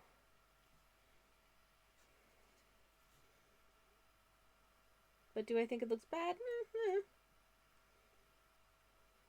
No, I don't think it looks bad. So, hey, that's something. Anyways, what's everybody been up to this week? Have you done anything fun, anything cool? I'd love to hear about it if you would like to share.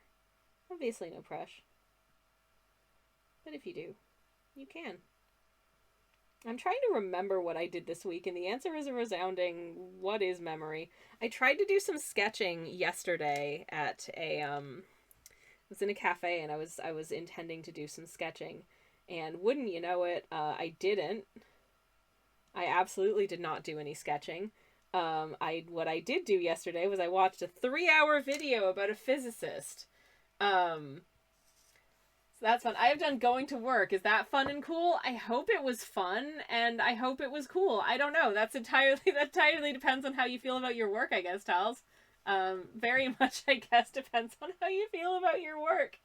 I have worked on, is there anything I can talk about that I've worked on? Not really, apart from the YouTube edit, I think. I don't know. I'm kind of in a weird place with regard to like a lot of creative work at the moment, because it just feels, it's hard for me to motivate myself when it doesn't feel like there's a point to it, and I realize the point to a lot of it is just having a good time. And sometimes I end up being like super motivated. Just because my brain has decided to hyperfixate on this thing, but it's usually not anything that's like useful to me. Like, it's not anything publishable. And I realize that, like, the act of creation shouldn't just be focused on, like, can this be monetized? But on the other hand, like, I would love to be able to write something that I can actually publish. So when my brain is like, no, you are writing useless, obscure fan fiction about a character that, like, no one remembers that was in 10 seconds of a TV show from 2006, like... I'm like, okay, well, I guess this is my life now. Which physicist? It was Richard Feynman. There is a delightful video on YouTube that is 3 hours long, and it's all about Richard Feynman, who seems like someone I wouldn't want to be friends with, probably, but in a complicated way that I'm not going to try to summarize. I just think that you should all watch the video. Even if you're not interested in physics, which I don't know anything about. I have a humanities degree, but it's a fun video. No, I was gonna link to the video, but then I was like, but then you'll all leave the stream and just go watch it because it's more interesting than the stream. But, like, you can look it up. Like, literally, I think if you Google Richard Feynman, it'll just come up. Because I'm pretty sure I did that. Clever, but also problematic, says Stals. Yeah, exactly. Very, very smart, very, very good at physics. Like, really, really seemed into, like, teaching science to people, but also, oh no, in ways that I don't want to spoil if you're not familiar and haven't seen the video, which is a really good breakdown of this guy and his legacy and how it's complicated. Anyways, Samantha says, great physicist, excellent educator, terrible human being. Yeah. Maybe less problematic than Schrodinger, though. Has anyone done a 3-hour video about him? Because I would be interested. But I always find that quite an interesting thing, sort of, when you get, like,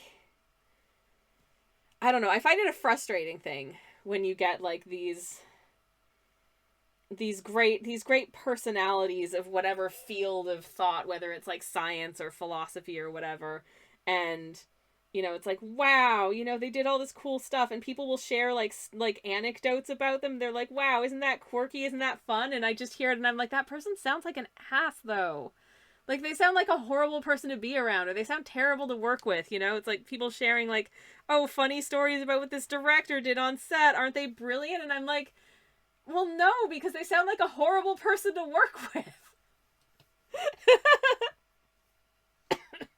I don't know. Personally, I would always rather be, a person that people remember as, like, kind and not horrible, but also, like, it's okay that I'm mediocre on top of that, I would rather be remembered as, like, nice than a genius, I guess. Oh, no. Oh, Samantha, no. That's ew. Yeah, I mean, like, thanks for the science thoughts, Mr. Schrodinger, but also, like, get in the bin. No, what a piece of crap. What an absolute pile of just poo-poo garbage. That is stupid. That's real stupid.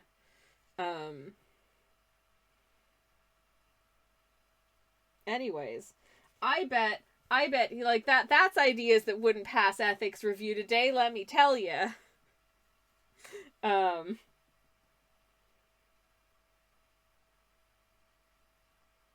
Ethics is something I know a lot about because of other parts of my life, and specifically, and that's something that really strikes me about looking back at a lot of, actually, sorry, just jumping out of, like, this researcher was an asshole and into, like, research stuff. But one of the things that strikes me about a lot of the, groundbreaking and research and stuff that I learned about when I was doing, because I did effectively minor in psychology when I was at university. A lot of the research that I read about, sort of like the groundbreaking studies that they were doing, like the 60s or whatever, like they would not fly now. Like, they would fall across the desk of somebody like me in my day job life, and I would be like, oh, oh honey, you haven't thought this through. No, you can't do that. Please revise this application. And these are things that are still just in textbooks without, you know, that are just like, here's a thing that they did and here's what they learned. And I feel like the textbooks, maybe they do now, because it's been many years since I was at university. But when I was at university, there wasn't anything in the textbooks or the lessons to say, like, hey, we don't do this kind of research now, and here's why. Or, like, here's why this research is a problem, you know. And I think the problem is a lot of that research also just, like, the methods were bad, and they didn't necessarily, you know, they were doing things in ways that are not ethically sound in terms of, like, respecting your participants, but also like the results are not that good, actually. Anyway, sorry to go on a rant about research.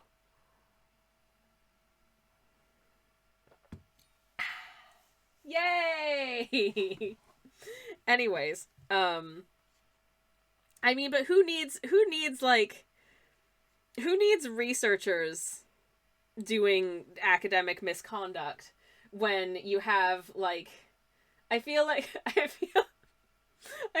certain YouTuber has effectively just, like, replaced that. Like, haha, I'm gonna stick a guy in, like, a portaloo for 100 days, and if he can do it without leaving, I'll give him $100,000. I think you know exactly who I'm talking about. And I'm like, dude, that's literally... That's not research, that's just torture, you know? But, like, that's not even under the guise of research. That's under the guise of entertainment, which is even worse. Yeah, now I've just segued myself into complaining about Mr. Beast. Oh god, I remember, like, years ago there was someone who was like, you should partner with Mr. Beast on this project, and I'm like, I don't know who that is, and then I looked up who that was, and I'm like, oh, I'm gonna not do that. I don't like this man. Samantha says Harris Bomber Guy is a menace who must be stopped. Wait. Oh, you're talking about Mr. Beast. No, I'm, as far as I'm aware, I'm okay with Harry H. Bomber Guy to continue doing what he's doing. As far as I know, he's not, like, locking anyone in like a bunker for like 3 months to you know, for the entertainment of millions of people. And if they can do it, they get to keep the bunker, you know, like, like, dude, you realize... Well, no, I know that the thing I know about that man is that he does not care about other people. All he cares about is being popular on YouTube. Like, that's it. And I cannot imagine having that kind of, like, he's got, like, CEO brain rot, I think. But he's got some other kind of brain rot as well. And I just don't understand why people give him, like, attention in terms of, like, video views and stuff. Because it's like, why are you watching this? Is this fun? Is this good? Is this good? Is this what you enjoy? Is this why I'm not, like, a popular creator? Because I'm not, you know, I'm not like, hey, I'm just gonna derail a random passenger train and then give them all $100,000. Yay! Tal says, in fact, he does not realize. Samantha says, no, just savagely taking down the competition for such minor infractions as stealing every single word they have ever said. Ah, what? Oh yeah, I remember that video. Oh no. Not to bring up that video. I can't imagine just being like I can't imagine being a serial plagiarist. I feel very proud of being able to claim ownership over, like, the meager use of the English language that I've managed to create. And, you know, I just can't imagine, like, straight-facedly going out there and just knowing that I've just wholly, like, ripped paragraphs out of someone else's article and then not quote it. I'm so careful to cite my sources when I excuse me, when I make YouTube videos, like, I'm so careful to cite my sources. I want you to know exactly where I found the information that I looked up, partially so that you know for sure that I didn't just gank all of this information off of Wikipedia and didn't do, like, my due, diligence in actually looking up primary sources and making sure that Wikipedia hadn't stuffed it up. Like, that feels like basic... That feels like basic I'm making a factual video on YouTube stuff. So the fact that there are some people out there who are just very happy to just, like, verbatim repeat an article that somebody's written and just not mention that they wrote it is just, like, get in the bin. Anyways, Monsieur Beast, says Samantha, has joined Netflix in proving they did not at all understand the message of Squid Games by trying to unironically recreate Squid... I mean, the thing about the Squid Game thing is that I am not surprised at all that, they saw that, like, oh, this show about, like, a game show is really popular, so people will enjoy if we make a real version of that game show because that's what they enjoyed about it. And it's like, no, what people enjoyed was exploring this dystopian concept of, like, as like a scathing indictment of, living in, a late capitalist society where people are forced to, like, compete to the death because they are so economically deprived that it's literally all they've got. People enjoyed that as, like, a concept for a piece of fiction. Right? That doesn't mean they want you to recreate it in real life. And yet there are people, obviously who are watching these and are like, oh yeah, that's cool, so I've proven myself wrong here. Do I contradict myself? Yes, I do contradict myself. It's fine. I am vast. I contain multitudes. Walt Whitman. I did not write that. I also paraphrased it poorly. But just so you know, that wasn't one of mine. I'm citing my sources. Anyways, it's the Torment Nexus meme, but in real life, says Tells. Yes, exactly. If you haven't seen this meme, it's effectively like this author has written a book called Do Not Recreate the Torment Nexus. The Torment Nexus is bad. A novel. And then, in real life, they're like, oh, you know what? I read about this thing called the Torment Nexus. We should create one of those. It's that exactly. Though I did hear some reports also about, like, the Mr. Beast, it's Squid Game, but off-brand because it's his. And it's like, Jimmy, you're not supposed to, like, fully recreate the Torment Nexus, because apparently there were just people, there were people, like, competitors on the show in, like, literally deplorable conditions. Like, people who didn't have access to their own medications and stuff because they were taken away by the production staff and then didn't get them back in, like, reasonable amounts of time. Like, I can't report on more, but it's out there if you want to hear about it, like, YouTube it or something. It's bad. It's bad, and that man is a horrible person and shouldn't have been allowed to make this show. Honestly, just because you're popular and have a following on YouTube doesn't mean that you're equipped to know how to run an entire ass TV show. It just doesn't. I think, in general, I think apart from the Mr. Beast, most of the people who go into YouTube being like, what I really want to do is make a TV show, end up not succeeding at that. Because what people want is the YouTube videos, not whatever you want to do with the TV. Anyways, I'm rambling now, so I'm gonna think about this foliage while we go on a little break, and I'm gonna take a BRB because I've had a lot of tea. Believe it or not, it's not caffeinated, even though it sounds like it was. But let's have a little break, take a breather, take some breaths, because, yeah, apparently I had a lot of things to say, so I'm going to step off my soapbox and go for a wee break. Enjoy the BRB screen in the meantime, and or some ads. I'm sorry about the ads, but at least you're only going to miss the BRB screen, so, BRB!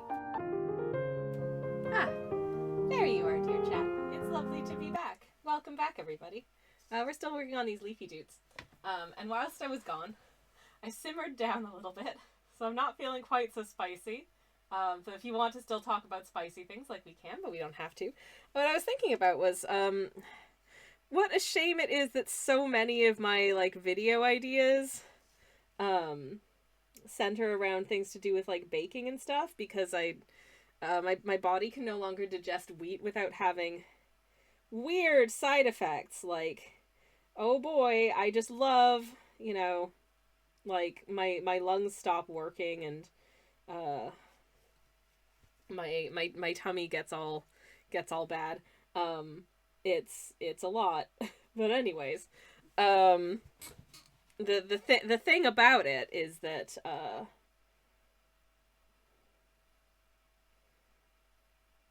so many of my video ideas were things for baking.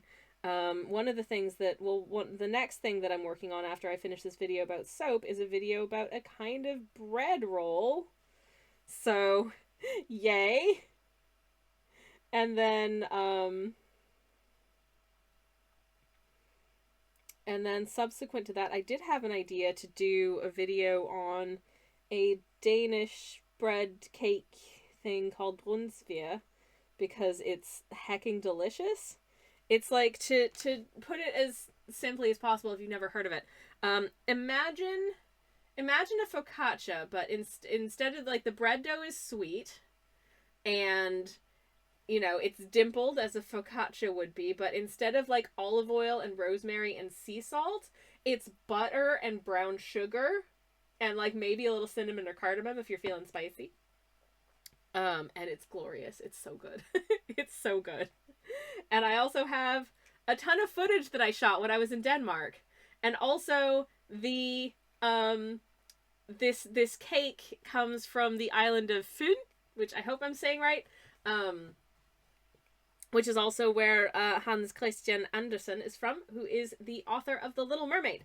So I was going to get to talk about, like, some history of mermaid lore, which is very exciting to me. But I can't eat brunsviger unless I figure out how to make a version that is adequate and also gluten-free. So that's going to take a lot more, like, recipe testing and formulation on my part, I would think, than it would have previously. And also I'd love to see if I could find, like, like the earliest recipe for it, because I think it does date back to the 19th century, I believe. And I love getting to look at getting to see how recipes evolve down the years, decades, centuries. I think can be quite interesting. Seeing, like, how are people eating this when it took off in popularity? What was the thing like when it was new and people were like, oh, this is good, we should keep making this, and then it got refined over the years? Or maybe it didn't. Maybe it stayed exactly the same. Some things stay exactly the same. Some things really don't change at all from the original recipe. And some things change definitely a bit. Case in point, if you've seen my video on the spotted dick, woof, that was an interesting, I don't want to give too much away, but that was an interesting experience for me. A taste sensation, if I do say so myself. It was fine. Personally, I think these days I would probably just buy one. But, I also am aware of the fact that if I'm, like, boiling something on the hob for an hour, that is an hour of, like, gas that I'm paying for. A lot of these dishes that date back from, like, olden times when you just had a hearth that was just run by fire and you just lit a fire under things and then cooked them. Like, that's great, because you know what? You know what's abundant around you? Like, wood. Like, you can just chop some wood and that's free. Plant another tree in its place and you got some more wood in a few years' time. Fantastic. Love that for you. But you know what? You can't do that now in most places. Like in the flat that I'm renting. I have a hob that runs on gas and I have to pay money for that gas. So I prefer to cook things that take a shorter amount of time because that's less gas that I have to pay for.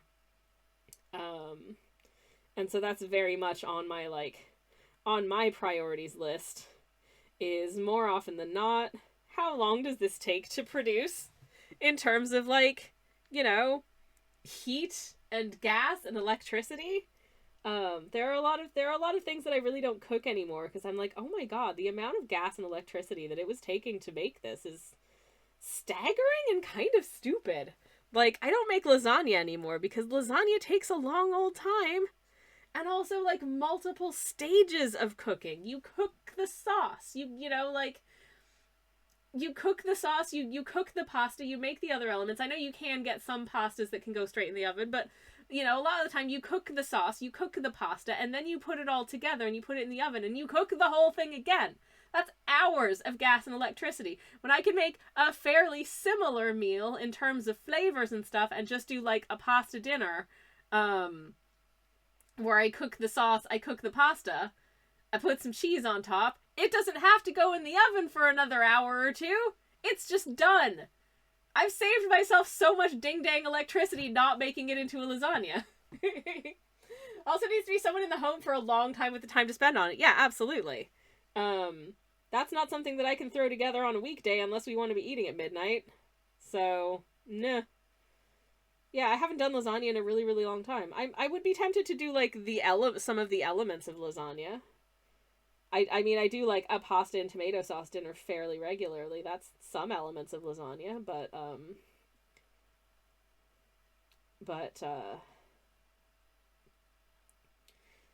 yeah, I just don't have it in me to do it now, because I'm so, and I don't know if this is just another one of these, like, middle-aged things, but I'm just very hyper-aware of how much, you know, just having, like, the hob on costs. Like, it costs 5p for me to boil the kettle, so how much does it cost for me to have the oven on for an hour? You know what I mean? That's getting into, like, moneyed territory, and that's something I don't have. Anyways, did I mention my shop recently updated? Here's another link to it. I am very bad at marketing myself. I'm trying to get better at it, and it's not going very well, so apologies for my ham-fisted attempt, I guess. But also, thank you for your patience. I appreciate it. Anyways. I still haven't decided what book he's reading. It's definitely going to be some sort of romantical... Nice segue, says Tells. Yeah, it's like, I am scared of paying my bills. Did I mention I have a shop? There's a lot of really cute stickers and stuff in there. It's a fun time. There's also a lot of, if you're here for, like, the Hollow Knight stuff on Fridays, I do have a lot of Hollow Knight art there as well. Including one shiny, which I'm very proud of. And I hope you like it too. Anyways. But yeah. What was I saying? Oh, yeah. Just also just in terms of, like, as Tal's mentioned, in terms of time, it just doesn't seem practical, really, to, like, have something that's going to take just all day. Sometimes it is fun to do, like, cooking projects that take all day. Like, I remember when I was young making cabbage rolls with my grandmother. And that is an undertaking, because you take the whole cabbage, like, unsliced or unanythinged, and you just blanch the entire head of cabbage. So that has to boil for a while, because that's an entire head of cabbage you're blanching, right? That's a dense so-and-so, because you need to blanch it first in order for the leaves to be tender enough to remove the leaves without them, like, cracking and breaking apart. And they also need to be, like, supple and partially cooked in order to actually sort of fold them into the little cabbage burritos that you've got. So, you blanch the whole head of cabbage first, and then you stuff them with, in my grandmother's case, a mix of, like, seasoned rice and ground pork. But obviously I don't, well, not necessarily obviously, if you don't know me, I don't eat meat. So, it would be, like, usually corn mince and rice for me, with seasonings of various kinds. And then wrapped up in your little cabbage leaf, and then that little cabbage leaf gets added to a big old pot of cabbage rolls, and then that gets cooked for about a gazillion years, and it is like a full day worth of labor to do. It takes absolutely forever. And is it delicious? Yes, it is one of the most delicious comfort foods I've ever had in my life. Do I ever make it for myself? No. What I do is I make something that I call cabbage roll dinner.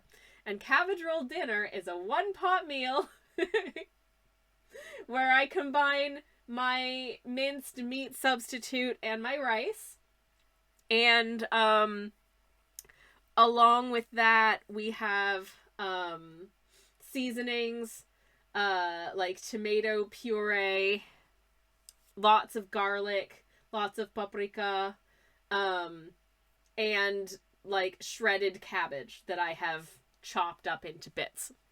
And that all cooks in a single pan. And I would say it's best as leftovers the next day, but the night of, it's still ding dang delicious. But yeah, it comes back beautifully as leftovers. I feel like it tastes more like cabbage rolls the next day because the flavors have had a longer chance to sit with each other. But that being said, like it's so much less labor and so much faster and so much less use of like electricity and gas to make cabbage roll dinner than it is to make a whole ass pot of cabbage rolls. So my preference is absolutely cabbage roll dinner in terms of making it myself at home. You know, I make enough that I've got leftovers for the next day, and I have like the most delicious lunch of my whole life. It's great. I love it. Lovely served with like a nice dollop of sour cream. Delicious, delightful. You love to see it. Yeah, love a one-pot meal and things that left over well, says Tals. Yeah, wholeheartedly agree. Not that I really tend to produce a lot of leftovers in this house. I don't know. Maybe it's a testament to my cooking that it's just so delicious that we just finish it all in one night. But we don't tend to have a lot of leftovers. I don't know if that's also just because we have like a culinary attention deficit, and while sometimes there will be foods where I just like I get fixated on like a food and I want to have that for lunch every day, for the most part for dinner I want to eat something different every night. I can't be one of those people who's just like, okay, I meal prepped all of the dinners for this week. I'm gonna be eating here's 7 portions of pasta, and now I don't have to cook for a week. It's like I can't do that because I'm gonna be looking at it on day 3 and being like, I don't want to eat this today. So I'm like, I can't, like, it no longer interests me. I need to be eating something else. And, you know, that's a bit of a struggle. Mesh, hello! Hello. Mesh says, hi, Sammy, you're a ray of sunshine. No, you're a ray of sunshine, Mesh, hello. I can't hear right now, and I gotta leave, too, so, yeah, Illy, you too, Mesh. I'm putting it because they said that they can't hear, so I put it in the chat that I said Illy too. Anyways. But yeah, thanks for stopping by regardless. It's nice to see you, albeit briefly. Okay. This piece is starting to feel a little bit more, which is good, I would say. I would say that is a good thing. But we're not quite there yet. We're definitely not quite there yet. Obviously, there's quite a bit to to continue on with. Trying to figure out how best to do. Do I want to Tals is a cutie too. Okay, bye, says Mesh. Bye, Mesh. Bye. Thank you for stopping by. It was lovely to see you, albeit briefly. Okay. I feel like I want some just sort of like vague sort of ground covery kind of greenery / maybe little flowery doots like down in front, just to kind of fill in this transitional area a little bit so that the foxgloves aren't just sitting on nothing. That feels out of balance, but I don't really know exactly what to put there. I'm looking something up real quickly.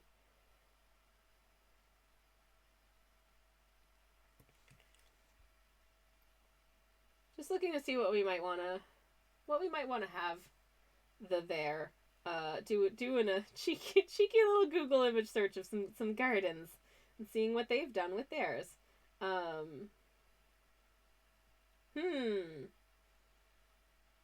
guess I could just improvise some like leafy, grassy stuff and then add some, it doesn't matter if they're make-believe flowers or something in it, potentially? Maybe? I don't know.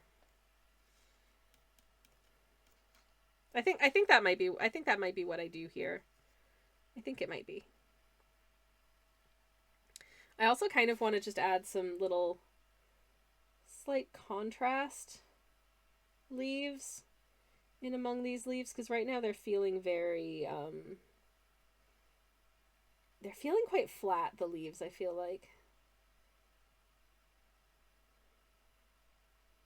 So if I can kind of fill in some little bits with slightly different colored leaves. Still green, but just a slightly different shade of green. I think that might make it look a little bit less kind of single dimension, as it were. But not too much. Just a little flavor here and there. I think might help with that. Okay. Just enough, you know? Not gonna overdo it. Anyways, just accent color. That's the word I'm looking for. It's an accent color. Good. Okay. Yeah, I can't even tell whether or not you're really going to be able to see this, but I can tell the difference. And pleasing myself is the most important thing as an artist. I don't think that's strictly true. I think you know, I think there are various purposes to art. Sometimes it is very much just like a self-expression. Like, I want to make something because it brings me joy to create it. And sometimes it's also an act of giving. It is, I want to make something because I want other people to respond to it. I want to make other people feel good. I want other people to consider this idea that I'm trying to express. I want other people to understand something about me or about how I feel about the world or whatever it is. These are all valid ways of reasons to create art. Like I've had it said before, like when I was a much more emerging artist than I am now, and I think, I don't know, in terms of like popularity, I'm probably still an emerging artist because I'm not very popular. But many years ago, when, to be honest, looking back on it now, I'm like, wow, my art was worse then. So I could see why I didn't get a lot of attention. But some people would say to me, like, why does it matter if nobody's engaging with your work? Like, isn't the whole point of art just the act of creating something? And it doesn't matter if, like, no one likes it because you made a thing, and it's like, well, it depends on what your intent was in making the thing. Was your intent in making the thing, I just want to do something I just want to create something because creating brings me joy personally? Or were you creating something also with the intent of, like, I am creating something because I want to express something that I want other people to engage with? Yeah, Tal says communication and connection are also important. Yeah, exactly. A lot of the things that, you know, I mean, like, a lot of the things that I produce honestly don't really have much in the way of, like, message. You know, what's the message of the watercolor painting I did of a cow? I think the message was probably, I love this cow and I wanted to paint her. But, you know, sometimes you produce something and you're like, no, I want to express something that, you know, will make other people feel happy or hopeful or will challenge, like, political ideologies that I disagree with, or will support political ideologies that I do agree with. These are all valid reasons to create art. You know, maybe like art as resistance is a big thing. Art as, like, propaganda is also a thing. I created this painting of a cow because I want to show people this cow because I love this cow, and as Tal says, I want people to agree that the cow is lovely. Yes, absolutely. Absolutely I do. So I think I didn't have the words to express it really at the time. This is going back many years now. But I think looking at it as, I guess, a somewhat more mature, experienced, you know, still, you know, got a lot to learn and develop, and that just happens over time as a person who makes stuff.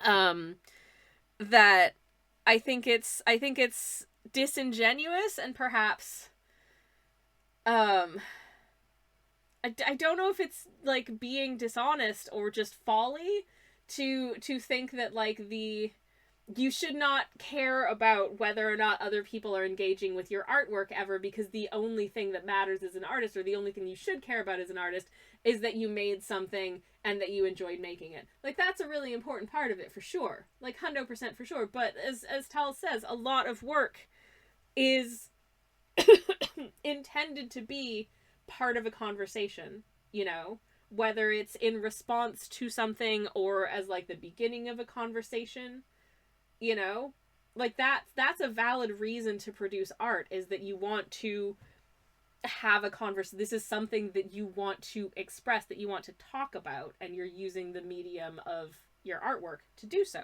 whatever that message may be. That's very much a thing. And I do think that it's, you know, when someone's like, oh, you shouldn't worry about whether or not nobody's seeing your art because all that's important is that it's like, no, you were missing out on like a huge, but if this was true, nobody would, you know, you would not be sharing your art on your social media. You wouldn't be applying to gallery shows and doing whatever if other people seeing your artwork didn't matter to you. It does matter to people, you know, it matters to artists. A lot of the time. You can also make things that are just for you and your enjoyment, says Tals. Oh, and I 100% do. I mean, I'm going to be perfectly honest with you. I'm not really trying to convey a message necessarily here with this piece. I just wanted to put my blorbos into a situation. And that situation was having a nice time in a little cottage garden reading love poetry to each other because I'm a gosh dang sap. That's all I want to express here, is that I was having a bit of art block, and the way I got myself out of art block was just drawing my blorbos in situations. This art, I'm painting it on stream to share with you all, but ultimately this art is for me because I wanted to paint these dudes. That's all. Sometimes I make art off stream that I don't share anywhere, not necessarily because it's bad, but just because I just wanted to make this for me, and that's it. But yeah. Tell us it's a spectrum, and the reasons for doing art will swing back and forth. Oh, 100%. And then obviously there is art that I produce very specifically for money. I also do it because I enjoy it, but I also very explicitly do certain art for money, like sticker designs. That's because I'm going to sell stickers, because I also enjoy doing that. Or commissions. Someone has directly approached me and been like, hey, I would like to give you money to paint me a thing. That's also a valid reason to do art. Like, Tal says it's a spectrum and the reasons for doing art will swing back and forth, that things can be more than one thing. Absolutely. Absolutely. Like, I've made the making of a lot of my paintings into content. I hate that term, but content, in as much as I'm doing it live. But I think also a good percentage of the content isn't necessarily just the subject matter of what I'm painting or the painting that I'm doing. It's the conversation that we get to have while I'm doing it. You know, whether that's like talking about the process or talking about art or just going on a rant about Mr. Beast. So that's not even just like art, you know, whatever. As content, that's more of like a art as a vehicle for broadcasting live on the internet and talking with cool people who, for some reason, like to watch me paint. I don't know what to do about this ding-dang ground cover. I kind of want to... I think I'm going to come back to the ground stuff here. Yes, this piece is from Sammy's ranting about Mr. Beast era. You can tell, because I ended up deciding that the book of poetry that he's reading is called Mr. Beast is a Horrible Person and Should Feel Bad About Himself. By me, Twitch user Sammy Kelch. I mean, you know, I was gonna make it some nice poetry, but hey, never mind. Anywho, yeah, I think what I actually want to do next is maybe paint in the sort of like little blobbits of heliotrope flowers. Just figure out where the purple bits go in the big shrubbies at the back, and then do the stuff on the ground, because like most of the flowers are going to be concentrated more towards the top of the shrubs, and the rest of it's going to be like leafy doots. So I think I can do that and then do this. I think I can. Also, I feel like there's gonna need to be more happening in the grass here, but that might just be like grassy, sort of sticky uppy grass texture here and there. But I think that might also be a question for next time, because I think I should probably go get ready to cook dinner. Because if I start another element, I'm gonna be here for like half an hour, and I need to cook some food. Certainly before they kick us into another ad break. So I'm gonna call it there for today, I think, and I'm gonna see if there's someone that we can do a little raid on. I'm sure someone is live doing something out there. We'll see who is doing what, because I don't know. Thank you again to Samantha, who earlier asked us to draw giraffe rig, and I decided that means a giraffe that's a pig. Which is not correct, but you know, hey, maybe it should be. No, I think giraffe is fun. But sorry, giraffe rig, it's fun. But yes, who the heck is live? Is anyone we know live? Yes, the people we know are live. Fantastic, good, delightful. Who have I not rated recently? Who's live?